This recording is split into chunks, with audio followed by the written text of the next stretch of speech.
the Rude Awakening Tour podcast. Seats, Spark, seats.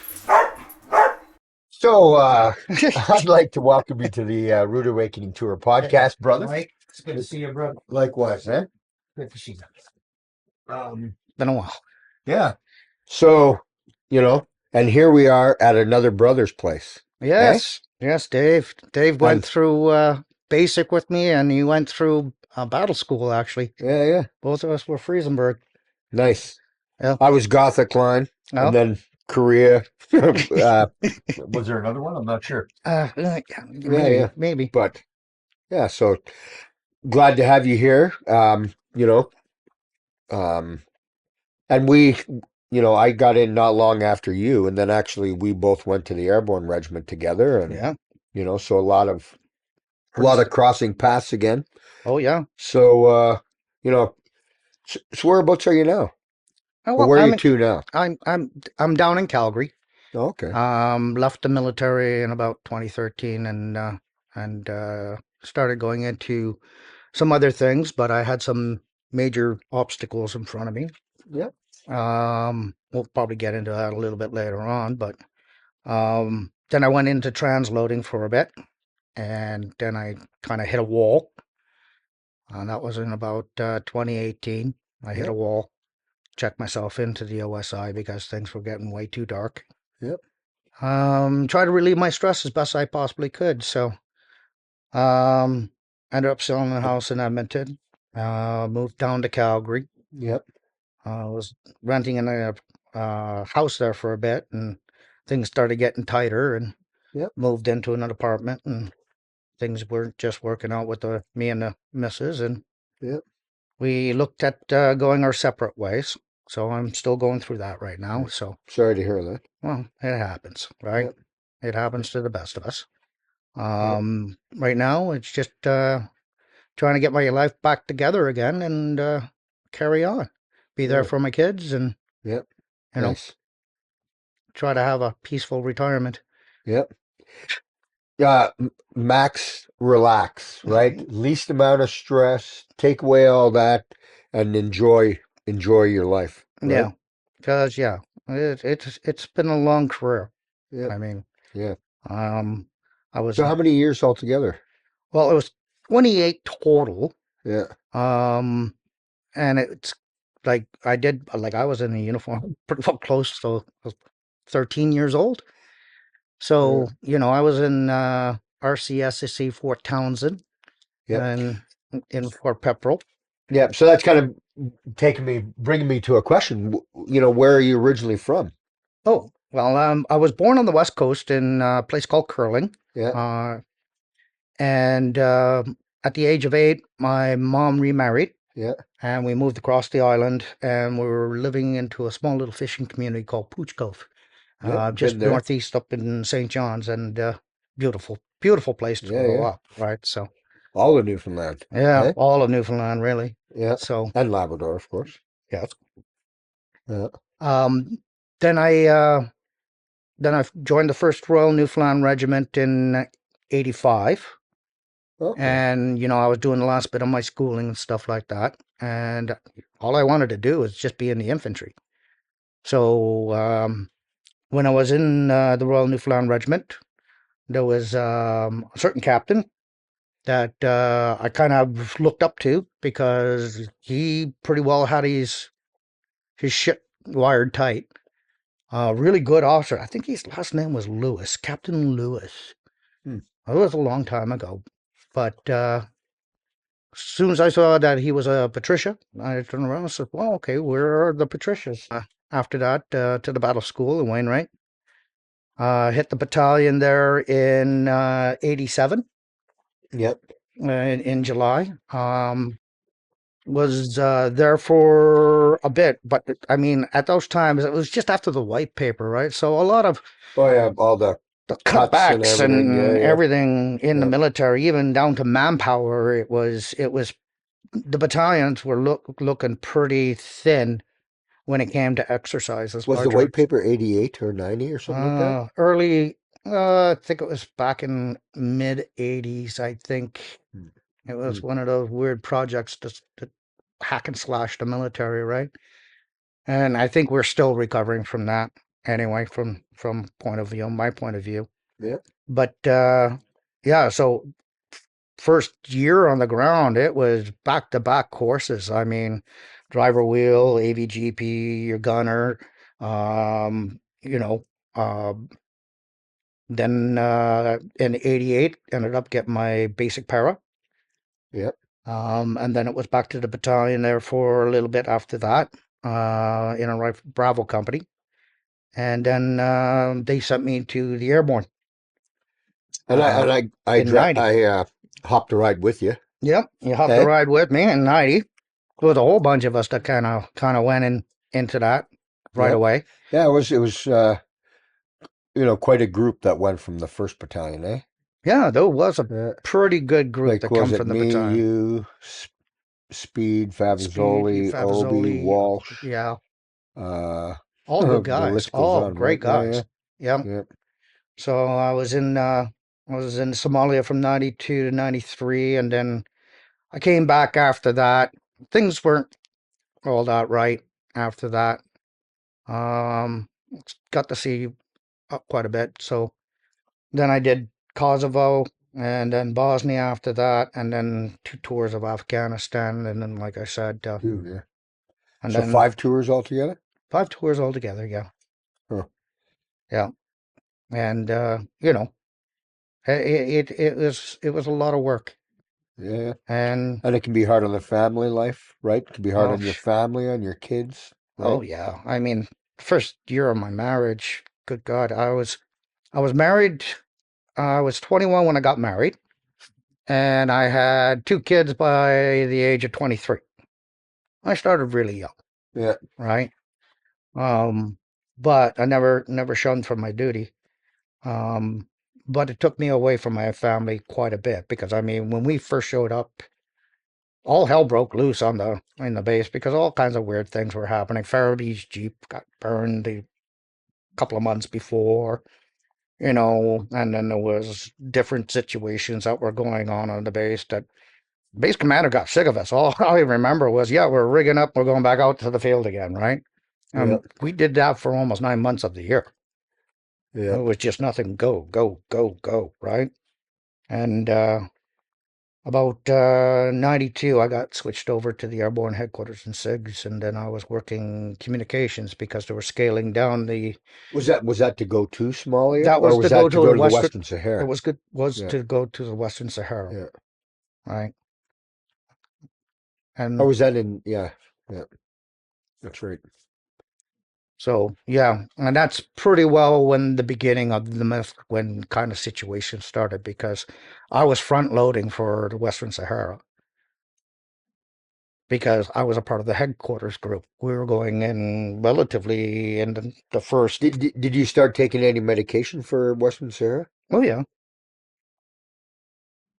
Um, was it because now you got my wheels turning? Oh, right. And I'm like, man, because that whole mission, we went on on debarkation leave, and we were coming back, and we were going there, right? I didn't have so much decompart because I was with the headquarters group, right? Nobody, I mean, they gave us, oh yeah, because you were probably getting ready to go right Yeah, away, where we it were was. put on leave, and then we were coming back, and then we were going to Western Sahara. Yeah, like I spent most of the summer moving trucks and stuff like that. That maintainers were painting all white with UN logos on the side of them and stacking them out in the back 40. And it was me and a bunch of other guys from the HQ and SIGs there, like the arts 3 commando rep, the 1 commando rep, and a couple of the other guys that were communicators for the other different branches and stuff like that. And that's what we were doing this summer. Was just moving vehicles. And were all those vehicles then painted up in the UN? Yeah. So and then all the vehicles say that were done up for the Western Sahara were actually all the ones that then probably went with us to Somalia, right? Oh yeah, you should have seen it. It was retarded because I was just still a what ended up happening was when I got my corporals, which was in '92, just before I went to the airborne headquarters in SIGs. Yeah. Uh, remember they froze our pay?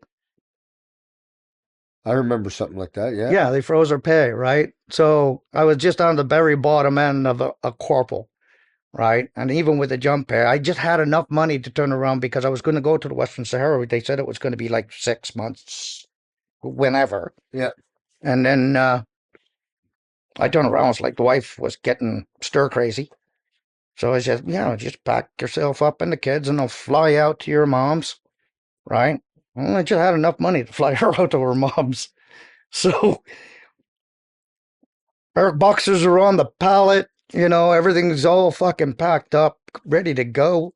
And they were turning around. It's like, I already have my timings in hand. It's like, yeah, we're leaving this day, this time. It was on Saturday, if I remember correctly. And then, yeah, wife and kids are gone. I'm ready to go. All I have to do is walk out the door, right? Yeah. Turned out Friday evening, they said, yeah, it's canceled. It's like, well, what? The flight? The flight's canceled? It's like, no, the whole entire tour is canceled. Huh. And it was like, oh shit, what now? So, yeah. Then took a couple of pages to get my wife back. Yeah, no doubt, right?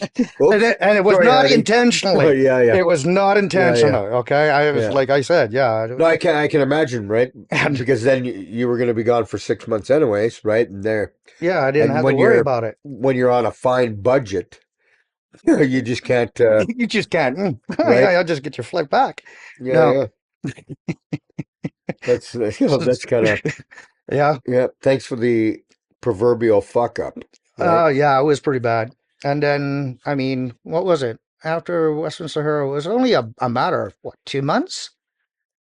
It wouldn't have been long because I think it was December that we were supposed to be going. Yes, you're right. It was a little bit longer. Right? It was December because I remember it was just able to get the wife back just before Christmas. No, I didn't. I had to go with Gomez. Yes. No, I didn't get her back for Christmas. I actually rolled right into the other tour. Yeah. Yeah. Yeah. And for the Western Sahara now, we took a booster or something, right? Isn't that what we were talking about before? Oh, they were shooting us up like pincushions. But we weren't taking mefloquine for that, right? Yes, I received mefloquine because like I said, I've already had my information. They wanted me front loaded before I go. For the Western Sahara? Yeah, for the Western Sahara. Well, that's interesting, don't you think? Yeah. And I say that because, they just told us to hold on to them until okay, so I held on to them. They were in a barrack box down in my basement. But they had to get because for us to go to Somalia, they said we had to get, in order for us to take a drug, we had to take mefloquine, and that was the only drug available, and they had to get a special thing to say that it was a drug trial in order for them to be able to take it, right? But yet then some of that, maybe I could be mistaken before, huh? I could be mistaken, but I could have swore that I was taking it for Western Sahara. No, but I mean, the timeline is we're talking about a couple of months. And that's it, right? So that's why I wouldn't be surprised, because I would kind of guess, excuse me, is that the Western Sahara will be similar to Somalia, would it not? Except we're on the west side of Africa. I just east, right? Yeah, it was kind of like I just found it kind of canny that as soon as one dropped, the other one opened up. Yeah. Right. Yeah. That's kind of weird, but yeah, it is. And I never really thought about the whole about Western Sahara possibly even being kind of half connected to to our Somalia tour, in the fact that it was only months in between each. Yeah. Well, like I said, I mean, sometimes it gets a little foggy in certain things, but I might be short about a month or so, but Yep. It didn't matter with most of it. It's sometimes you just start losing. Yeah. But that's why I wanted to talk to you first, because I don't want to lose anymore. Yeah. You know, Yep. But it's so nice to talk then, because then we kind of remind each other, or it helps us remember, it right? does. So you're kind of, say, you're talking about a story that kind of wipes the dust off of that memory for me. And now I remember it more clear, or then I remember more of it, and remember more that it's connected to, Yeah. in a long answerable way or whatever. But Yeah. But either way, I mean, when I was over in Somalia, I showed up on 12th of December yep, with the headquarters group. We did a milk run there. It was me, a section, AVGP, and um, Rick Rick Tatasciore and Gary Bolger was with us too. yep. So Did you have two vehicles? Did you have no, the we just had the one. the one Grizzly, right? Yeah, the one At that Grizzly. time? Yeah. Yeah, and then we were in Belladogal just staging to go into Weyne. We were getting the rest of the Canadians there on the ground, and they were more or less on the northern part of the landing strip. So we were there for a little bit. Started to realize what it was like in Africa. Yeah. Yeah, it's very pretty, but there's a lot of deadly things in it. Yep. You know, I mean, within the first week I was down there, some American got bit by a black mamba. You know, Oh coming no. back off the trail, he jumped over a ditch and spooked a snake. Oh no. Yeah, and then there were centipedes and millipedes and scorpions and Yeah. pit vipers and carpet vipers and Camel spiders. camel spiders and yeah. Yep. So you know, if you don't have the liking for insects and snakes, it's not a good place to be. Yep. Um, so we staged into Weyne after that, and then I was attached. I was still working with the CO for the first part. I think it was first 2 months in theater, 2 maybe 3 months in theater. Um, and then I was switched over to the DCO because the DCO was going to take over the CO's AVGP, and the CO was going to drive one of those bisons. Yeah. Right. So I went with the vehicle because I was gunner qualified on the turret, right? Yeah. So it was me and Chad Wiseman and the DCO for the remainder of the tour. Oh, okay. Yeah. And you're over in call sign 0, right? Yes, I was over in call sign 0. We're in the same camp. We were like down Yes. from the Alamo. Weren't you just in behind the Alamo or something like that? Where they had the TV or whatever? Yes. Just on the other side of the Alamo, just up in the upper corner. Yeah. Yeah. Yeah. There was a small little building up there that it was me and Gary Bolger and Rick Tatasciore were staying in, and Chad wanted to stay in the mod right in behind the Alamo. Oh, okay. Yeah. Nice. Yep. Yeah. Well, I mean, I was in that camp because I was with Direct Fire Support Platoon. Yes. So there was us, and then Recce was here, and then there was the Alamo, I think, right? And then, yeah, I don't have much of a memory of the camp though, right? I I have kind of bits and remember pieces, where little everybody is, kind of, flashes, but like the first time they tried to catch a camel spider, yeah, right, with a canteen cup, and yeah, that was hilarious because, you know, it was crawling along the edge, and I think it fell off, and it was in the corner, like it kind of moved into the corner. yeah. So one of the guys grabbed the canteen cup and he was turning it upside down, and he was going to put the canteen cup over the spider, and the spider's front legs went like this. Oh no way. It was bigger than the canteen cup. So they're trying to catch him with a wash basin, but by that time, you know, as soon as you got those things going back like that, it's like you throw the cup at him and run away. Yeah. Huh. Yeah. Well, I remember Jake Flanders had put up like a whole big camouflage net around his bed Yep. or whatever.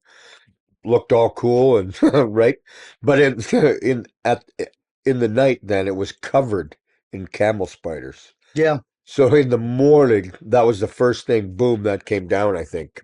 He had it up for one night, I'm pretty sure. And then all the camel spiders changed all that for him. Oh yeah, I've had a couple of. Another bad thing about that friggin' method when it sure gave you some nasty nightmares in reference to certain things. Because yeah, one of the nasty ones while I was over there was the camel spiders. Like I had a twofold dream that was in such technicolor.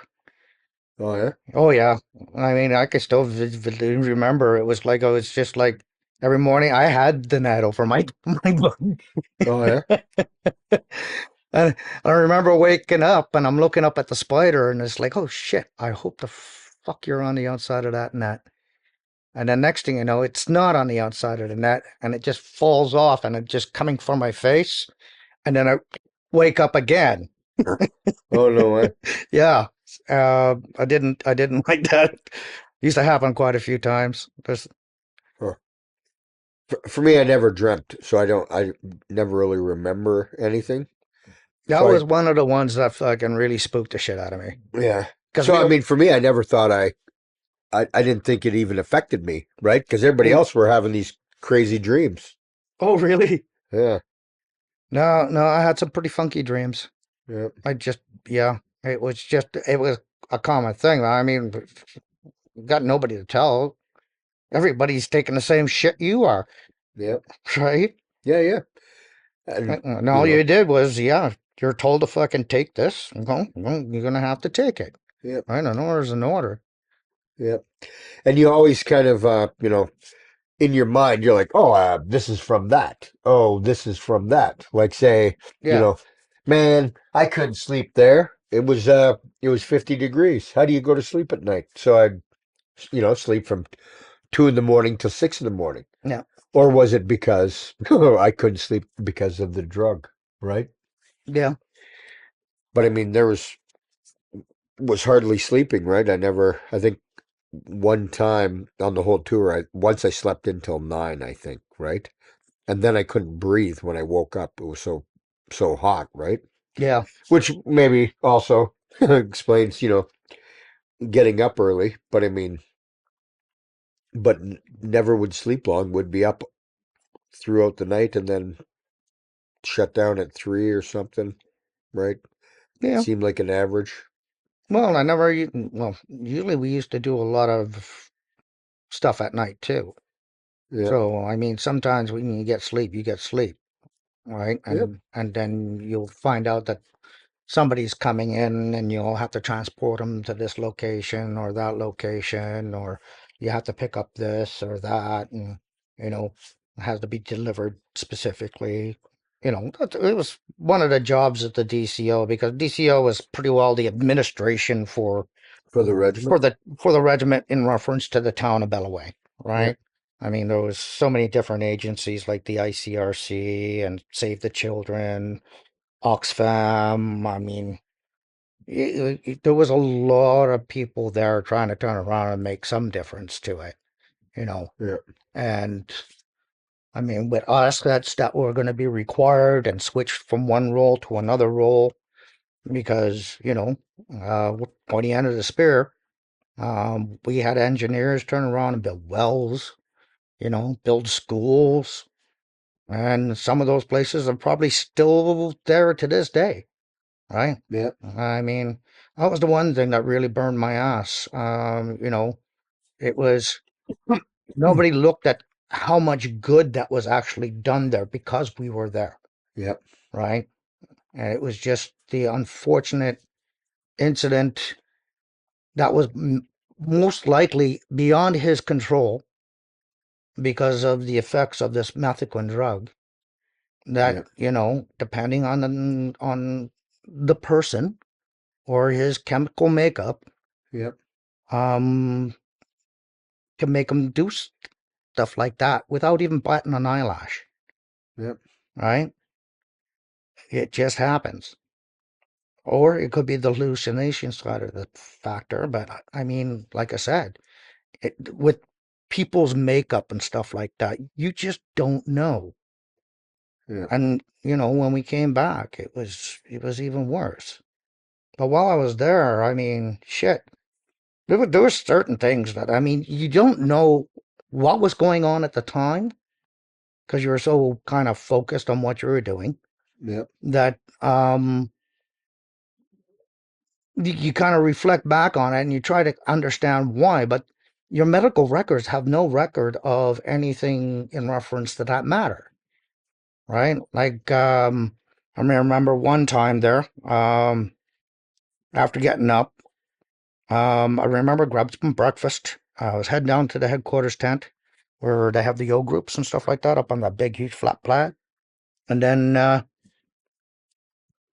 Chad was already up. It's already got the AVGP pulled over to the other side of the end of the pad. So if DCO wants to go downtown, we go straight down. He just walks over on the top end, climbs in, and we're gone, right? So next thing you know, I was drinking water, and it was just like, usually when you're drinking in that type of heat, usually as soon as you start drinking, your pores start to sweat, right? Yeah. That's a normal thing that usually happens because of the temperature, right? Yep. Well, I was drinking like half this bottle, and I was looking at my arms, and I'm like bone dry. So I'm looking at Chad, and it's like, Chad, I think I might be in trouble because I feel like I'm getting really, really heated up, and I'm drinking water here, but it's not doing it. Yeah. So I jumped into the AVGP with him, went down to the UMS, and trying to remember who was there because I was kind of in and out of it. They did a core temperature on me, and then all I remember was they were putting blankets on me.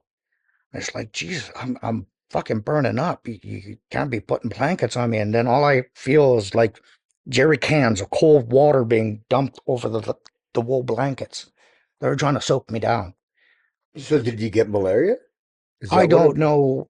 Well, what because ended up, isn't that what would happen with malaria? Because some of the other guys, they got, well, they put them on the ship. They put them in tubs of ice, right? Some of the guys that end up getting malaria. unfortunately, I had no idea what it was. Um, I they turned around and told me after that they probably put about maybe 10 or 11 fucking IV bags in me Holy jeez. over a period of 3 days. Huh. And then at the end, well, I felt a lot better. I felt good to go back to work. But I never really knew what the frick was happening to me Yeah. Or what happened then, right? or what happened.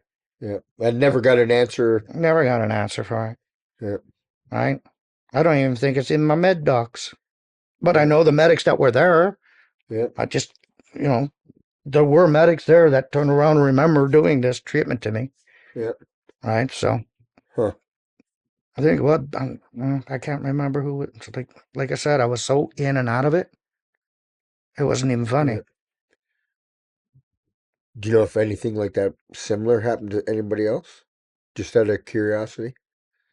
Because Not that I know of, yeah, but I mean, they'll probably just stage it as, oh, well, he's dehydrated, yeah, right? But yet, I know I was not dehydrated because, like I said, you start drinking water as soon as you wake up, yeah, literally, yeah, right? yeah, And then, yeah, you don't stop till you go to sleep.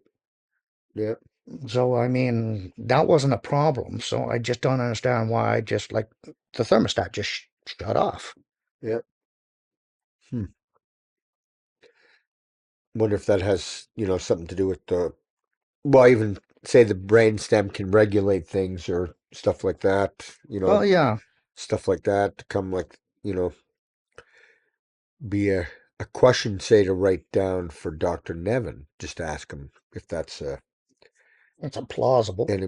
anything linked like that to mefloquine, but like saying it for that kind of or for that how that happened to you or what happened, and we Yeah, don't really know, right? But yeah, and I mean, after that, I was pretty well best kind, you yeah, know. Just like I said, it's just certain things that you get to see while you're there. It's Where in the tour was that, or like what time frame? I would say that was within month 4. I would say Oh, okay. around month 4 because I was there for 7 months. Yeah. If I remember, yeah, 7 months. Hmm. Because I got out of there in what June 25th, 26th, when you were down there protecting the airport. Okay. Yeah. You know, I think you were protecting the airport. I think We're in we Mogadishu or in Beledweyne? Mogadishu. Oh yeah, yeah, yeah. All right, that was did I, We were back there waiting to go, and then doing some security there, or when yeah, the General Adid had threatened to overrun the UN at the airport. Yeah, yeah, yeah. yeah, But yeah, there was a. I mean, it was just I mean, it's so hard to try and explain Belet, yeah. right? I mean, you had the Shibeli going through it, and it was just like talking to the guys that were cleaning the water. What was they At the called? Ropu, At or the Ropu, yeah, yes, that's what it was, Ropu. And these guys were trying to explain that they can't even filter the water. And they said this is the best machine to do stuff like this. This is like top of the end. And it's like, no, we got to put it in this bladder, let it settle. Then we screen it over into that bladder, let it spread. And then they do it 3 times almost. yeah. And then they try to run it through the machine. The machine gets pretty well almost clogged, and the water that comes out is still contaminated. Oh no way. Oh yeah, Yeah, yeah. It was. That's why they used it only for washing. But yeah, yeah, every time you wash with it, it smelled like you're washing with pool water, yeah, right? yeah. And then that's when that shitter truck kind of broke down. Okay, just it's everything. And then that's when we started burning. That's when we started burning, Yeah, yeah. like a bad rendition Like, of well, an I don't old. know. You know Oh, what? Were they? Did they really plan for that? Like, did they? what was that? What's Because that? we only went into 2 months, and then What didn't was your have the favorite mixture? I was chemicals. almost like 2 parts diesel, 1 part gas. I can honestly say I never burned any. Oh, you never burned any? Yes, Oh, like, Jesus. and Oh, I'll are we say lucky? because Warren Cottonham, Oh, I he was did it on for you. shift with him on the last shift, and then then it was time to burn it, Yeah. and he's like, "Nah, Corporal Rude, you can go to bed now. I'll take care of that." Yeah. And I was like, "Well," he's like, "You rock, sir." Right, but and then just after that, that's when they hired the Smallies, and then they would burn it, Yeah. and then you'd come from your duty, and it's like 1x in, Okay, well, enjoy, my friend. Right? yeah. I mean, I don't have to do it anymore. Yeah, But I mean, yeah, we went in there like bare bones. Good God. yeah, I mean, mod tent and whatever we could turn around, put together, and get together, and yeah, we still have one of the best AORs in the entire contingent. yeah. And we're in the same camp when we first got to that camp. Yep. Remember? Then we didn't. We were in hoochies and stuff like that before anything came. And then I remember the I think we had set up a hooch, 4 of us maybe, like Darren Yep. Little, Matt Watson, Rob Obie, or something. And it was like we set up the mod, and they were like, "No, man, we don't want to go in the. We don't need to go in the mod. We'll stay in our hoochie." And then it was like, yeah, that would have been quite foolish, right? But Yeah. we're like, no, this is good enough, right? But that was it. Thank God I didn't do that. Yeah. Would have been a longer tour, but Yeah. yeah, No, even sometimes a mod, it's long enough. yeah, I mean, eating rations, same way, right?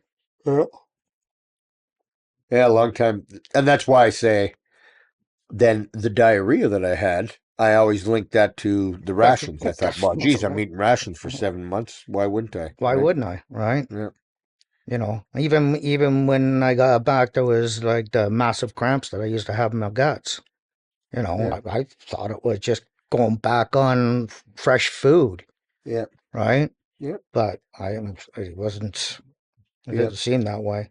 And just to say, like when we got to the Airborne Regiment in 1990, Yeah. and we were in the same platoon, I believe, with with Rui But yeah. Admiral, right?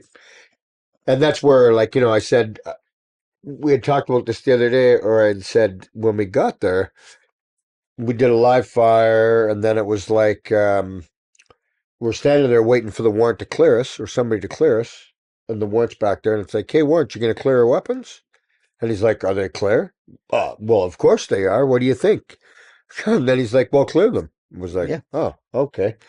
And it was like, just to say the high level of professionalism, right? That everybody Oh my God, was on the yes. ball, everybody was highly trained, physically fit, you know, and if anybody were to say, oh yeah, say something about our performance, right, in the Airborne Regiment or anything, it would be like, oh, you want to fight? Yeah. Screw you. But then, so like Dave had made a comment about how when I first got to the Air Regiment, it was like this, and then suddenly in Somalia there was these issues and stuff. So Well, you yeah, know, that was the thing for me too. I mean, don't get me wrong. There was certain types of shenanigans and stuff like that easily to be controlled. yeah, I just the I don't know what changed, but there seemed to be a change. yeah. So in my opinion, or this is my speculation, but I mean, we were highly trained soldiers for like uh take anything, do anything, right? Nothing would stop us. And then when we went to Somalia, people were not performing at that level, No, and there was it in many cases it was kind of a shit show, right? it was a shit show. Yeah, It was a I mean, on even on the headquarters side of the house, I mean, there was so much weird kind of stuff going on that was questionable. yeah, But I mean, being a corporal, you're not really high on the totem pole to be a need to know. yeah. And none of this stuff was, say, happening 2 months prior to our tour. No, You know what I mean? Like, say, in the workup training, there was no, weird behavior. There was no no, whatever, right? And really, all of it started after we started taking the drug. yes, In well, I mean, definitely in Somalia, right? People were not behaving or even, necessarily um, working the way they used to prior to deploying, right? They were yeah, rock stars before they went, and when they went there, in some cases, they were mediocre, right? yeah, And I don't mean, but I mean in the fact that their performance level had gone down a lot, right? From what I think a lot of people were. Not performance, but just the unusual behavior and affecting the mission, I think, yeah. right? But I mean, there's a lot of imprints in Weyne when we were there that you know um, that are made on people while they're there. And I mean, taking the methadone drug, it affected everybody in a slight different way, Yeah. right? Somebody might be having happy dreams, but other Yeah. people will be having nightmares, Yeah. or people are having psychotic episodes. Yeah. Or maybe they're starting to see something that's not really there. Maybe there's Yeah. Somalis Yeah. in the There wire, was hallucinations going on. right? So guys are out there turning around saying Somalis in the wire, and everybody gets alerted, and then next thing you know, there Yeah. was nobody there. It would be interesting to know how many people might have experienced a hallucination, right? Well, yeah, well, that's the thing. It's quite embarrassing. It's not like you can turn around and go to your chain of command, because first thing they're going to turn around and say, you probably dozed off, Yeah. right?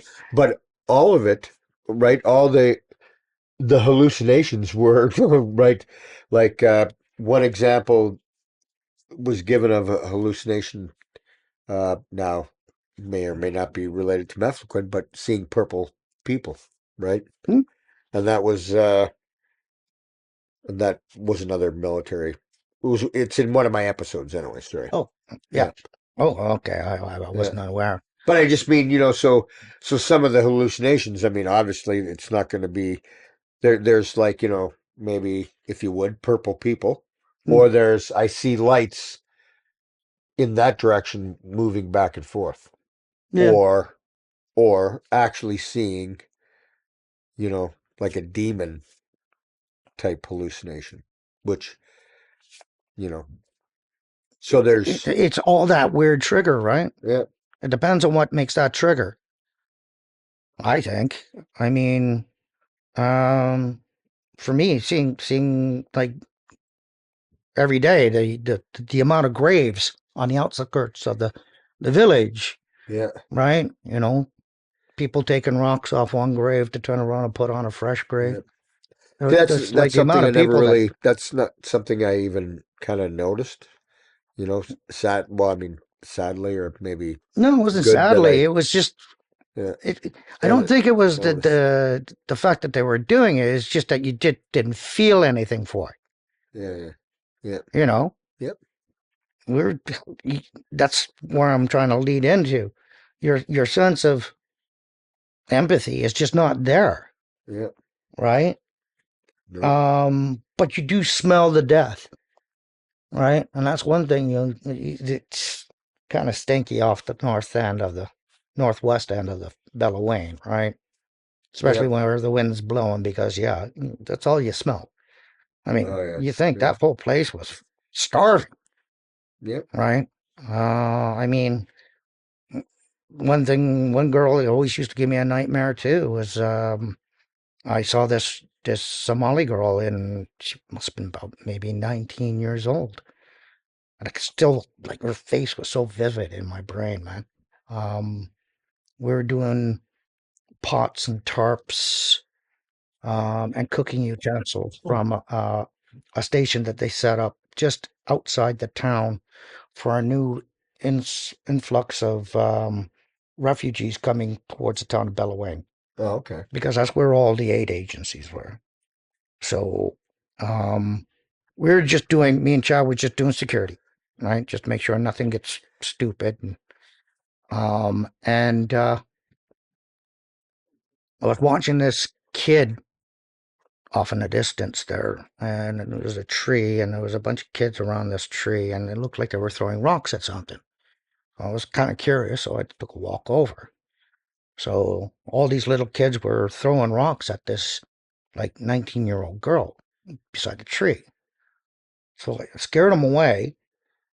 And I mean, when I was looking at the girl, man, it's just like I've seen stages of starvation pretty bad in the outside villages when we used to work with the DCO from time to time. There were some really bad ones, but never seen anything that bad.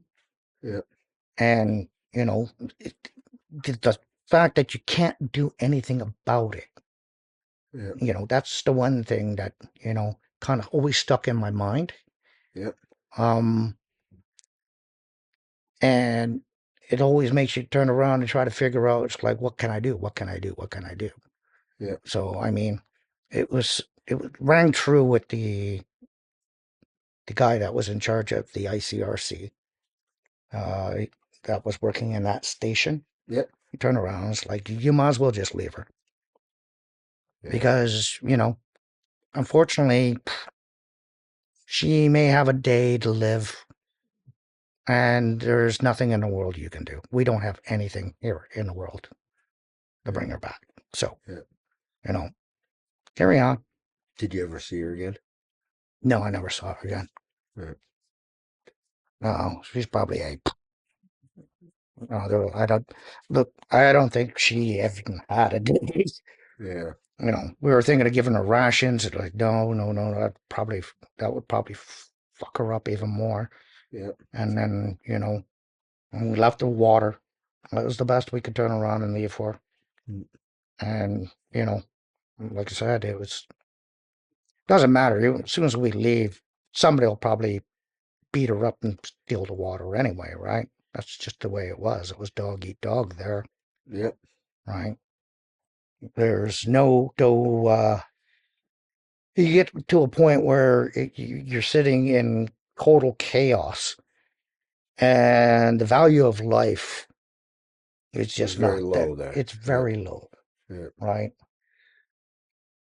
There was more value for the cattle Hmm. than the Than the woman. for the animals, right? 'Cause Oh yeah, wasn't the it wasn't animals it are more important than the wasn't woman. it like men, male children, Yeah, most of the women there were used as animals, pack mules. and then women, kind Yeah, of? Yeah. maybe the lady carrying all the sticks and the donkeys just riding by himself. Yeah. Yeah. Yep. A little different than our own culture. You know, Yeah, a and I lot mean, different, really. look, you Right? think I was what 23 at that time. How old were you? Same thing, Well, somewhere around there. 23, right? Maybe a little younger. Are you? No, 23. Yeah, so we're Right about the around there. same age. 23rd So of March, 69. 69. Well, I'm older than you. By much? Well, a little bit. Yeah, yeah. Anyway, no, well, we're about the same age anyway. Yeah, Regardless, yeah. it And was, you're a young guy seeing uh, all this shit going on. It's you just come from. Well, you're from Newfoundland too. I'm from Newfoundland oh, too, and I mean, it's like, boom. Alberta, We, but anyway. I lived there a lot. welcome to Africa, Yeah, right? yeah. Welcome to Africa, and you just get like bombarded, Yep. right? And you know, the professionalism that was there was good, yes, but it there was something wrong with the leadership, and was something wrong with I think everybody's thought process. I just I think it affected everybody. Obviously, it affected everybody differently. yes. But I call into question all of my time in Somalia, my time in Afghanistan, and I wish I Well, could yeah. look at it objectively through the lens of, say, having taken the drug, because I'm sure I know my behavior in Somalia was a bit different, and then Oh, I, well, my you know, behavior when I came back was way different, right? yeah, yeah, like, and how did how did how did that affect you with a young family? It was not good, you Yeah, know. It was good that I can get the posting that I ended up getting. I was, you know, appreciative to the DCO for turning around and giving me that option yeah, of where to go. Um, but I was having my own problems. I mean, certain things would tick me off, right? Like the kids when they don't finish their food, right? yeah, Yeah, you turn around and I mean, there's no more than 6 months ago, and you're seeing people that were literally starving. Yeah, bloating and starving. yeah, You know, I mean, I even had to hand it for Save the Children. I mean, I think they only had a staff of like 2 or 3 ladies and a whole bunch of workers, Somali workers, yeah. females, turn around and take care of like a huge amount of abandoned babies. Oh, no way. Yeah. I mean, they had a lot. I Yeah, used to remember driving past their compound in the middle of the night and you could still hear kids cry. yeah, Yeah. yeah, You know, so it might wear at people sometimes, right? yeah, And yeah, I hats off to those ladies. Same yeah, thing with the International Medical Corps. The nurses that were there, top notch, because they had to put up with huge barbaric practices, yeah, yeah, right? In reference to female circumcisions and all that. I yeah, mean, it's like you're just sitting there and you're just taking in all this different culture, and it's just like yeah. Seeing it's people suffer you and see people suffer and stuff like that, but it never affected you. yeah, It's just another day. yeah, Yeah. Don't you find that kind of a little weird? Yeah. No, true. I even to say, right? You talking about, seeing all these starving people, but yet I can't. I don't recall seeing one. Kind of. I don't. Uh,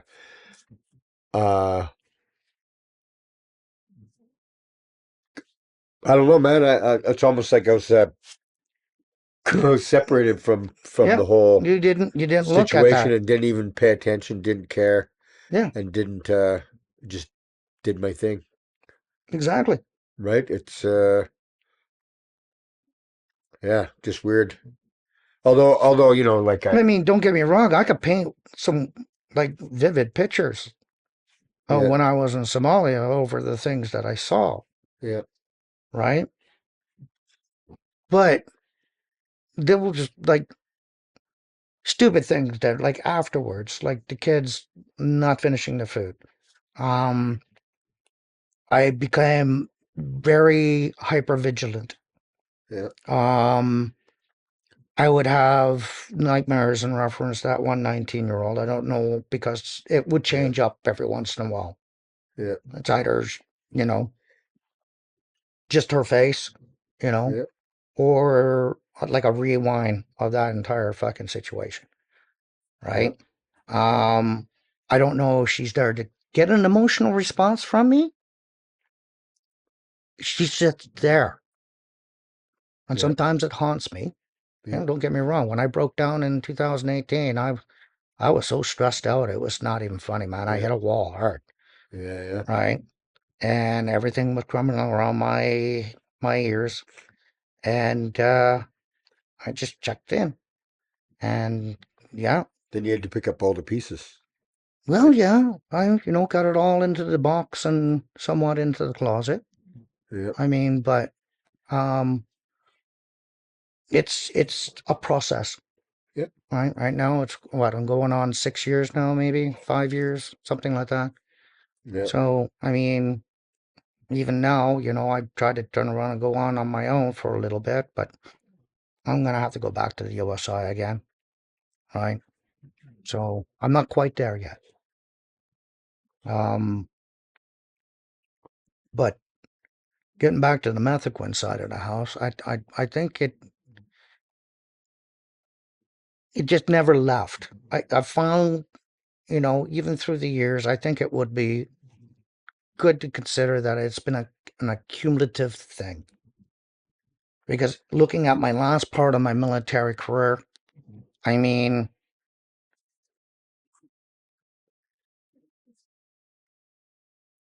being in the military, being an infantry soldier was all I wanted to be, all I wanted to do. Being in the airborne, that was the cherry on top of the bloody cake, yeah, right? That means somebody turned around and took your background and said that you are professional enough to be a part of a larger network yep, of professional people, right?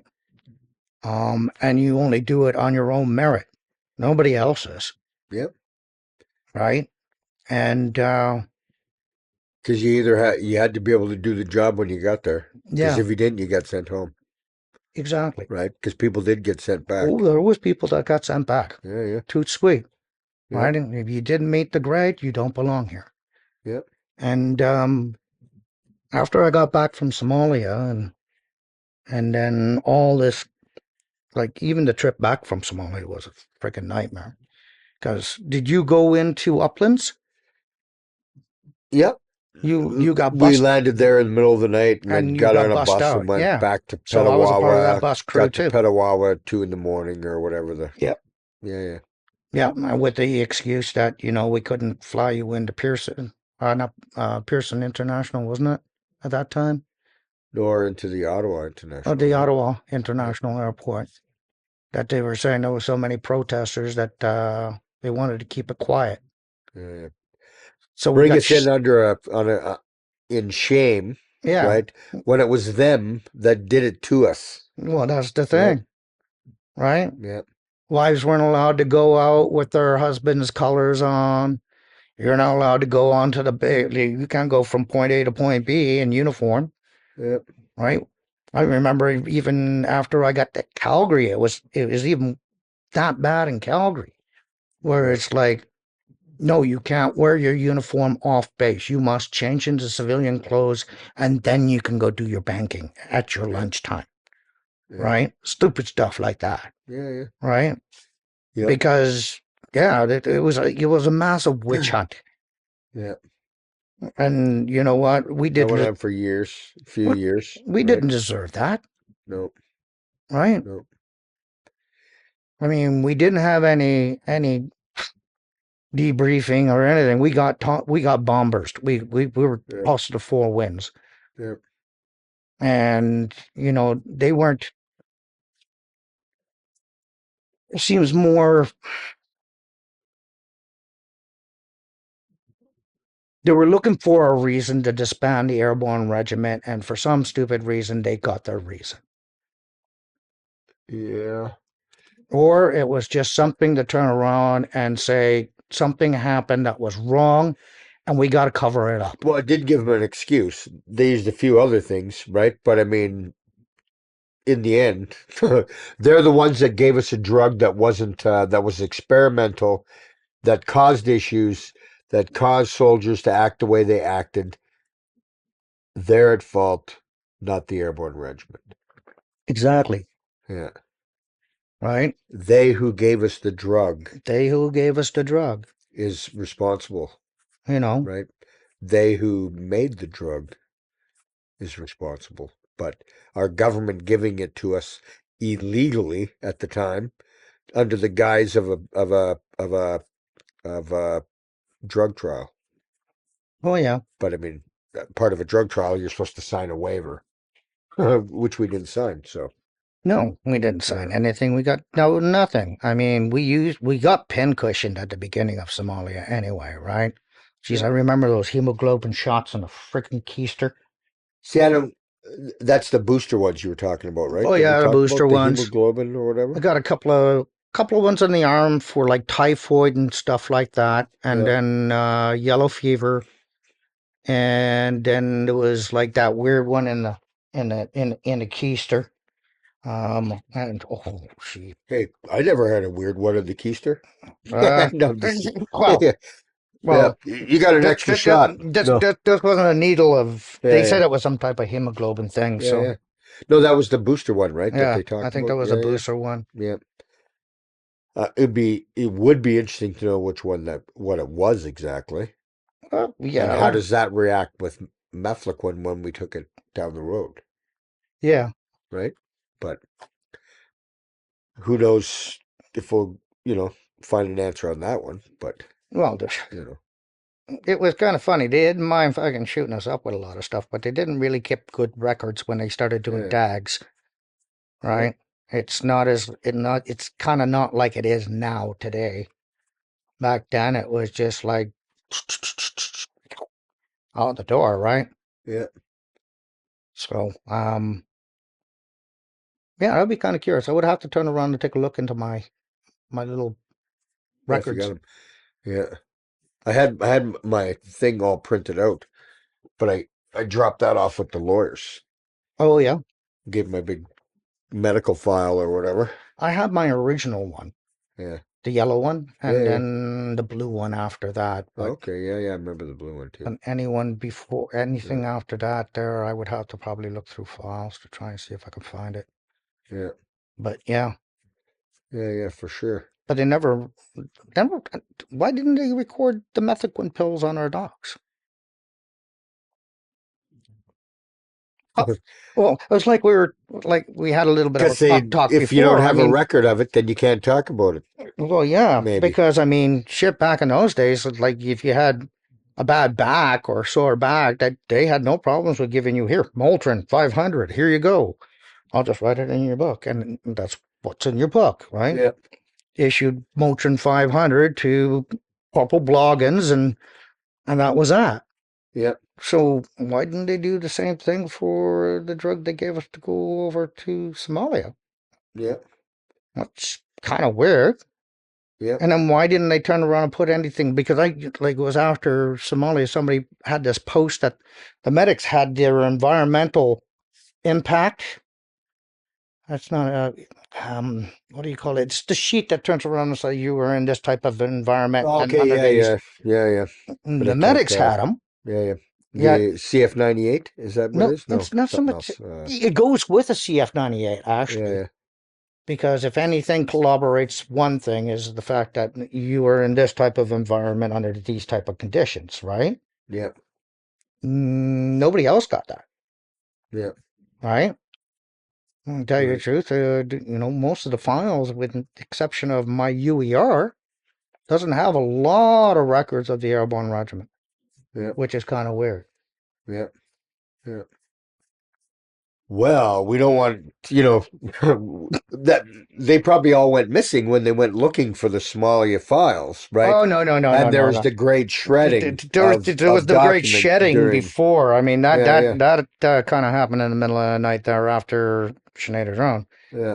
Yeah, That's when that started. that's Yeah, when it yeah, started. It was like they were in full cover-up mode, yeah, yeah, right? yeah, They were in full cover-up mode, and it was it was a witch hunt. yeah. Because you can't tell me that everything hinges on the actions of one individual, because it's just a complete break. It's like No, man, not that's when there's all kinds of activities going on all over the place where it was like, okay, that's kind of messed up. Well, this doesn't make sense. What the, why would right? we even the O groups, man? I mean, Yeah, jeez, like I remember sometimes it's like, okay, follow this with a grain of salt, guys. Use your judgment and turn around and remember.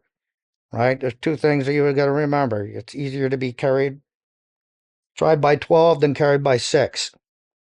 Second of all, you can be tried by 12. So don't forget that. yeah, And yeah, it was like some of the times the orders coming from the top were like, yeah. shoot the main, No, so like shoot to say, kill, in yeah, yeah. reference So to mission specific equipment. when it came to because you were in the headquarters group, when it came to the ROEs, the rules of engagement, and they were changing daily. But What ROE? where did those come from? Like where did They, where did the rules of engagement come from? Did the CO create them? Or were they created by the contingent commander on the ground in Somalia? Or did it come from back in Canada and this was our rules of engagement and this is what we had to I don't think it came from Canada. yeah. I don't know. But then if it did, it was changing every day, Yes. pretty much, right? Because you can shoot them for taking a bottle of water, or you can only shoot them for taking a piece of military kit or Yes. whatever, right? Like there was different So ones saying, yeah, there was so much gray matter in all of it. It yeah, was just yeah, like, how can you actually mentally function yep, without clear direction, yep, right? true, It's not left for interpretation, yeah, and it should not be taken into interpretation, and especially when it was like, we're Charter 7. yeah, It's not peacekeeping like people know it to be. yeah, It is to turn around and enforce peace at all cost, yeah, up to and including lethal force. yep, So, I mean, yeah, everybody had a finger on a trigger. yeah, true, And I mean, with all the different things that come down the pipe, because, I mean, we're all getting to the age right now that, I mean, it should not be kept any longer.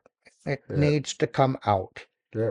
We talk People about need it to and see. speak about situations to understand that it was not just It wasn't the performance of it the wasn't troops. It was, it was the drug. yeah, yeah, absolutely. It was the drug that turned around and removed certain inhibitions. It changed everything, changed the way we operate, Yeah, changed the way you thought, I think, right? yeah, So, made you more hyper vigilant. yeah, all the things that they want in a soldier, All out. Oh yeah, hypervigilance, right? yeah. Lack of Insomnia. sleep, insomnia. You Yeah, don't need to sleep, right? Things like that. But You know, it's very important though to get this message out, and that's that the Rude Awakening tour is fueled by Rampage and Pro Patria Coffee. So, you know, when you get a chance, get some of that action and have at her. So, It's good shit. I mean, let's put it in the context, like you were discussing before, in reference to rules of engagement and stuff like yeah, that. yeah. I mean, there was a particular incident that I remember. We were sent to the ICRC compound, and it was like 4 trucks of multiple things from harps, pots, mostly with beans and rice and stuff like that in Yeah. bags. So, when we showed up, it was like really early in the morning, and you know that usually the population don't really get up that early in the morning. Yeah. So we started looking at the area, and it was like almost 25, between 25 and 30 people. And then that started slowly growing into about 50 people. And that was before the trucks even broke out of the compound. So the DCO was with us, and it was an engineer protection party that was going along with it, because I think they were looking for a well project or something like that at the same Okay. time. So they came out with the vehicles. What ended up happening was the trucks got swamped. The last 2 trucks got swamped. And what I mean by swamped is like they blocked the front end of the truck there, and they started Oh, climbing up. swamped by people. Yeah, Yeah, yeah. swamped by Gotcha. people. Yeah, So yeah. they climb up on the truck, and they start trying to toss things off and into the crowd, and the crowd takes off with it, right? Yeah. So we the other 2 vehicles, we told them to keep on going to the outskirts of the town and hold up. And then what we did was the DCO pulled his vehicle broadside to this truck, and then the engineers came in behind. So they dismounted, and they're trying to push the crowd back, but they didn't have enough people to push them back, right? So the DCO was kind of wondering, it's like, well, what are we going to do now? And I was like, well, sir, well, rules of engagement, we'll go through our rules of engagement, fire a warning shot, see what happens. They ducked for about 2 seconds, then they realized that, oh, they're not going to shoot us. And they swarmed the truck again, right? Yeah. So the engineers were getting overwhelmed, and we couldn't lose these 2 trucks because they were going to a really hard hit area. So what ended up happening was the engineers just like, yeah, guys, use pick handles. And that's what we were doing on top of the vehicles. They were turning around and knocking people off with pick handles, Yeah. right? Because you can't shoot starving people, Yeah. Yep. right? But there are people that were in those starving people that take advantage of a situation, right? It's just the manner of humans, I guess, to a certain degree. Um, and I remember that one quite well because I mean, we couldn't actually really do our duty to try and protect the situation without turning around and using some form of physical force. Yep. And that's what it ended up happening. Yep. It ended up being physical force to get. We saved about half of each truck. And that on each truck was like supplies for these hard hit Yeah, it was a areas really or hard hit village that was down towards the that would be towards the Ethiopia. southeast, because we weren't doing anything up into the north there. That was another story. You're talking about the monkey story, aren't you? That was liaison also. We did the northeast of the Shebeli too, up towards the Ethiopian border. We did a I, couple up there too. They were pretty hard hit. I one day we got to pull out a map or maps. Yes, I'd like to pull out a map or even to look. even the one that I got. I mean, it's got a fair chunk of it, but I would like to get the. I would love to turn around and see if anybody ever saved it, like the huge map. Because I'm just trying to think when like geographically, but because we were like more towards the north of Somalia, right? Somalia? Yes, northwest. Yeah. We were only, what, Uh, maybe yeah, two and northwest, a half, northeast, 3 hours gotcha. from the Yeah, yeah. Ethiopian border. Yeah, If it was a straight shot up the I river. know we went one time. Well, we crossed the Ethiopian border someplace Yeah. north, north of our camp, maybe northwest. Yeah, probably 3 hours. We went to a village there. Yeah, there was a couple of villages Yeah, up there. There was also that was also another place on the way to Montalban. There was that place where the tanks, it was like a tank battle of some sort. Tank got brewed up and yeah. No, but that was more toward. Wasn't that more towards? Well, I was going north, and then like to go to Matabon, wasn't yeah, it? Like you to go to Matabon, you went north, and then you kind of went yeah, east. No, yes. yeah. So, But that isn't that where we went and we fired off all our ammo. Is that where that tank battle was? Or I possible. guess we all went in different groups because Yeah. we went. I think it was like DFS and maybe Recce platoon together, Oh, okay. and we went there and just unloaded like fucking crazy, But right? did you find unusual like behavior in reference to your chain of command? I'm trying to think of it a bit, but I'll just say in my personal chain of command, it was a sergeant and a master corporal, and then four corporals Yeah, in two groups. in two groups. Yeah, we weren't even we were a section, but not a section, Oh, okay. kind of. So my my chain of command was broken Get go. right from coming out, right?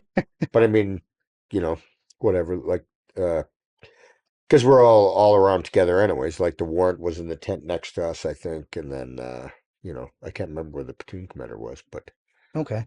yeah, but yeah, or just NDO groups like so you're.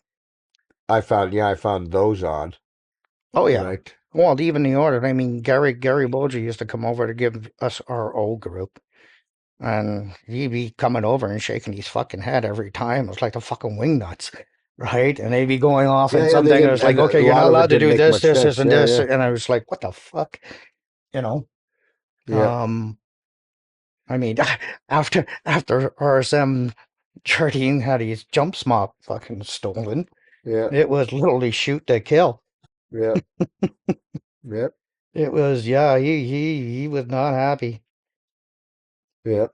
But, and then there was also, I mean, it was also turning around and I'm wondering too, I mean, the guys that were sent to us at the very beginning of Somalia there, that, they were a Delta Force crew, weren't they? The guys that came in and worked in our camp, I Yeah, thought that's what I was thinking. It was yeah, Delta Force, yeah, it was Delta Force, if I remember but correctly. there was the guys were there with Humvees and then in Canadian combats, were they not Yeah, at the start? at the start. Yeah, But, yeah, that was kind of interesting. I never figured out why we had a crew with us. I yeah, mean, we're in the middle of bumhole nowhere. We're so far away from Mogadishu, it's not even funny. So why would yeah. we have a Delta crew? That was really like about not in kilometer wise, but really it took us a couple days to do that route Oh, the to go to Mogadishu? Yeah. Mogadishu. Yeah, it's 2 days. Yeah, Yeah. Well, a day and a half. You yeah, should be able to hit Mogadishu in the afternoon if you're good. You can't say good roads because there was no good roads in yeah. Well, once the Somalia. Seabees fixed them somewhat, right? I Well, mean, they were some of them, better yeah. then. Yeah. Well, I mean, the Mogadishu Highway one, right? Yeah. But there were so many potholes. I remember when we did the road move, it was about 20 kilometers an hour. Yeah. Because I sat in my vehicle and I sat up. I put the throttle on, Oh, yeah. like just stuck it like at whatever, and then just sat up like up by the hatch, and then just reaching down and steering here and there as we're going forever, like at Yeah. 20 kilometers an hour, right? And then I made one trip when we're guarding the Seabees, and we went balls to the wall, and we were doing 80 or 100 back to camp. Holy crap. And the suspension was just like like that, right? Constantly going. But it was a fun ride. We had an American following us. He's like, "Hey, can you give us an escort back?" We're like, "Yeah, sure." Keep up. The four corporals, we'll give you a ride. We'll escort you. Yeah, no, it was just something, because I mean, there was a couple of things that happened, and I would say almost say they're funny. Yeah, It just kind of makes you wonder what we were doing it in the first place. yeah. Right. Because we were there, say, on a humanitarian aid. First, we were there peacekeeping, and then before we even got there, it became peacemaking, and right. But all these people that went to go do a humanitarian, right, mission was all the top tier troops of the time, Yeah, right? which is kind of, I don't know. Doesn't kind of make a whole lot of sense, No, wouldn't right? you be sending more Sending them to a medics? war-torn country with no government, Yes. essentially, right? A place run by warlords with no, you would think, right? I don't think they had any tanks that I know of, right? But they had They had other those shit. But I technical mean, they trucks. probably They had were some. bad But I mean, enough. yeah, yeah. But I mean, they had all that. But I mean, not something where you'd say, "Oh, we better send in our special forces. We better send in because these guys are going to be more than we can. These No. guys won't be able to be handled by regular." Or even, Yeah, and that's kind of weird too when you yeah, look yeah, at it, right? I don't know. It seems that they probably had their own mission to do in certain areas, but they were going to outside villages. So yeah. whether or not they were keeping contact with the warlords that were in the existing area to make sure everybody was, Now, did you guys ever meet with the warlords, or did you ever, I like, say, as with the CO or DCO? I did once. Yeah, Yeah, we there was a huge sherry kind of meeting there in the town, and then at the end of the meeting, well, we drove. What would that would be? That would be west, maybe west southwest, and then for about 2 hours or so, and then yeah, it was me. Um, there was Delta Force guys in a Hummer, um, and I think that was pretty well it. AVGP and a Hummer. Uh, two yeah, vehicles is what you're saying. two Two vehicles. vehicles. So we pulled in, and it was just what ends up happening was there was a Toyota pickup truck. CO gets out of the vehicle, gets in the Toyota pickup truck, drives to the village, and I'm kind of left back here with the Delta Force guys, and it's like, all right, I'm the communicator, so I'm just like, okay, where's my binos? And I'm looking at the village, and I mean, as I was looking at the village, it's like these guys got a lot of fucking firepower. I mean, and it was so funny because you see off in the distance they had 3 ranks or 4 ranks of troops marching in front of this village. They all got different types of weapons, RPGs, all this other stuff. And the Jeep pulls up, and then these guys stop, and the CO goes out there, and I guess he must be talking to the warlord in chief, and he wanted to show how big he was, because it was like the big Russian mortars, Yeah, the ones you tow behind the vehicles, yeah, like the yeah. The trucks. 120s or The two. 120s or something like that, 122. I don't know. They were big, and they were vehicle towed, and then I would look over in one corner, and there's like 3 of them just hiding in the bush line, Yeah, right? And then you look over there, and there's like a half a dozen technical trucks. Some of them with a recoilless on the back. One of them's got one of those Chinese 4 quads, spot yeah, welded yeah, to the yeah, back yeah. end of it, right? And it's like, we're outgunned here. Yeah, So yeah. I got on the But I mean, just the fact that you went there with the CO's vehicle and then a Humvee from Delta Force or whatever is kind of yeah. Yeah, well, I mean, I guess he thought he's pretty well the big guy in the thing, because I got on the radio and I was trying to talk to Zero, and it's like I was giving them a grid of where we are with the whole fucking rock walls, and turned around and I was asking if we had any support in the area if things turn south, and I got a little bit from Zero, and it's like, wait out. And then next thing you know, the USS Kitty Hawk comes over my radio and says, Roger, this is the USS Kitty Hawk. We are on standby. And it was like, and I'm, at that time, it's like, what the hell is the Kitty Hawk? And I'm looking at the Delta Force guys. I was like, who the hell is the Kitty Hawk? I was like, oh, don't worry about it, man. That's an aircraft carrier. Right?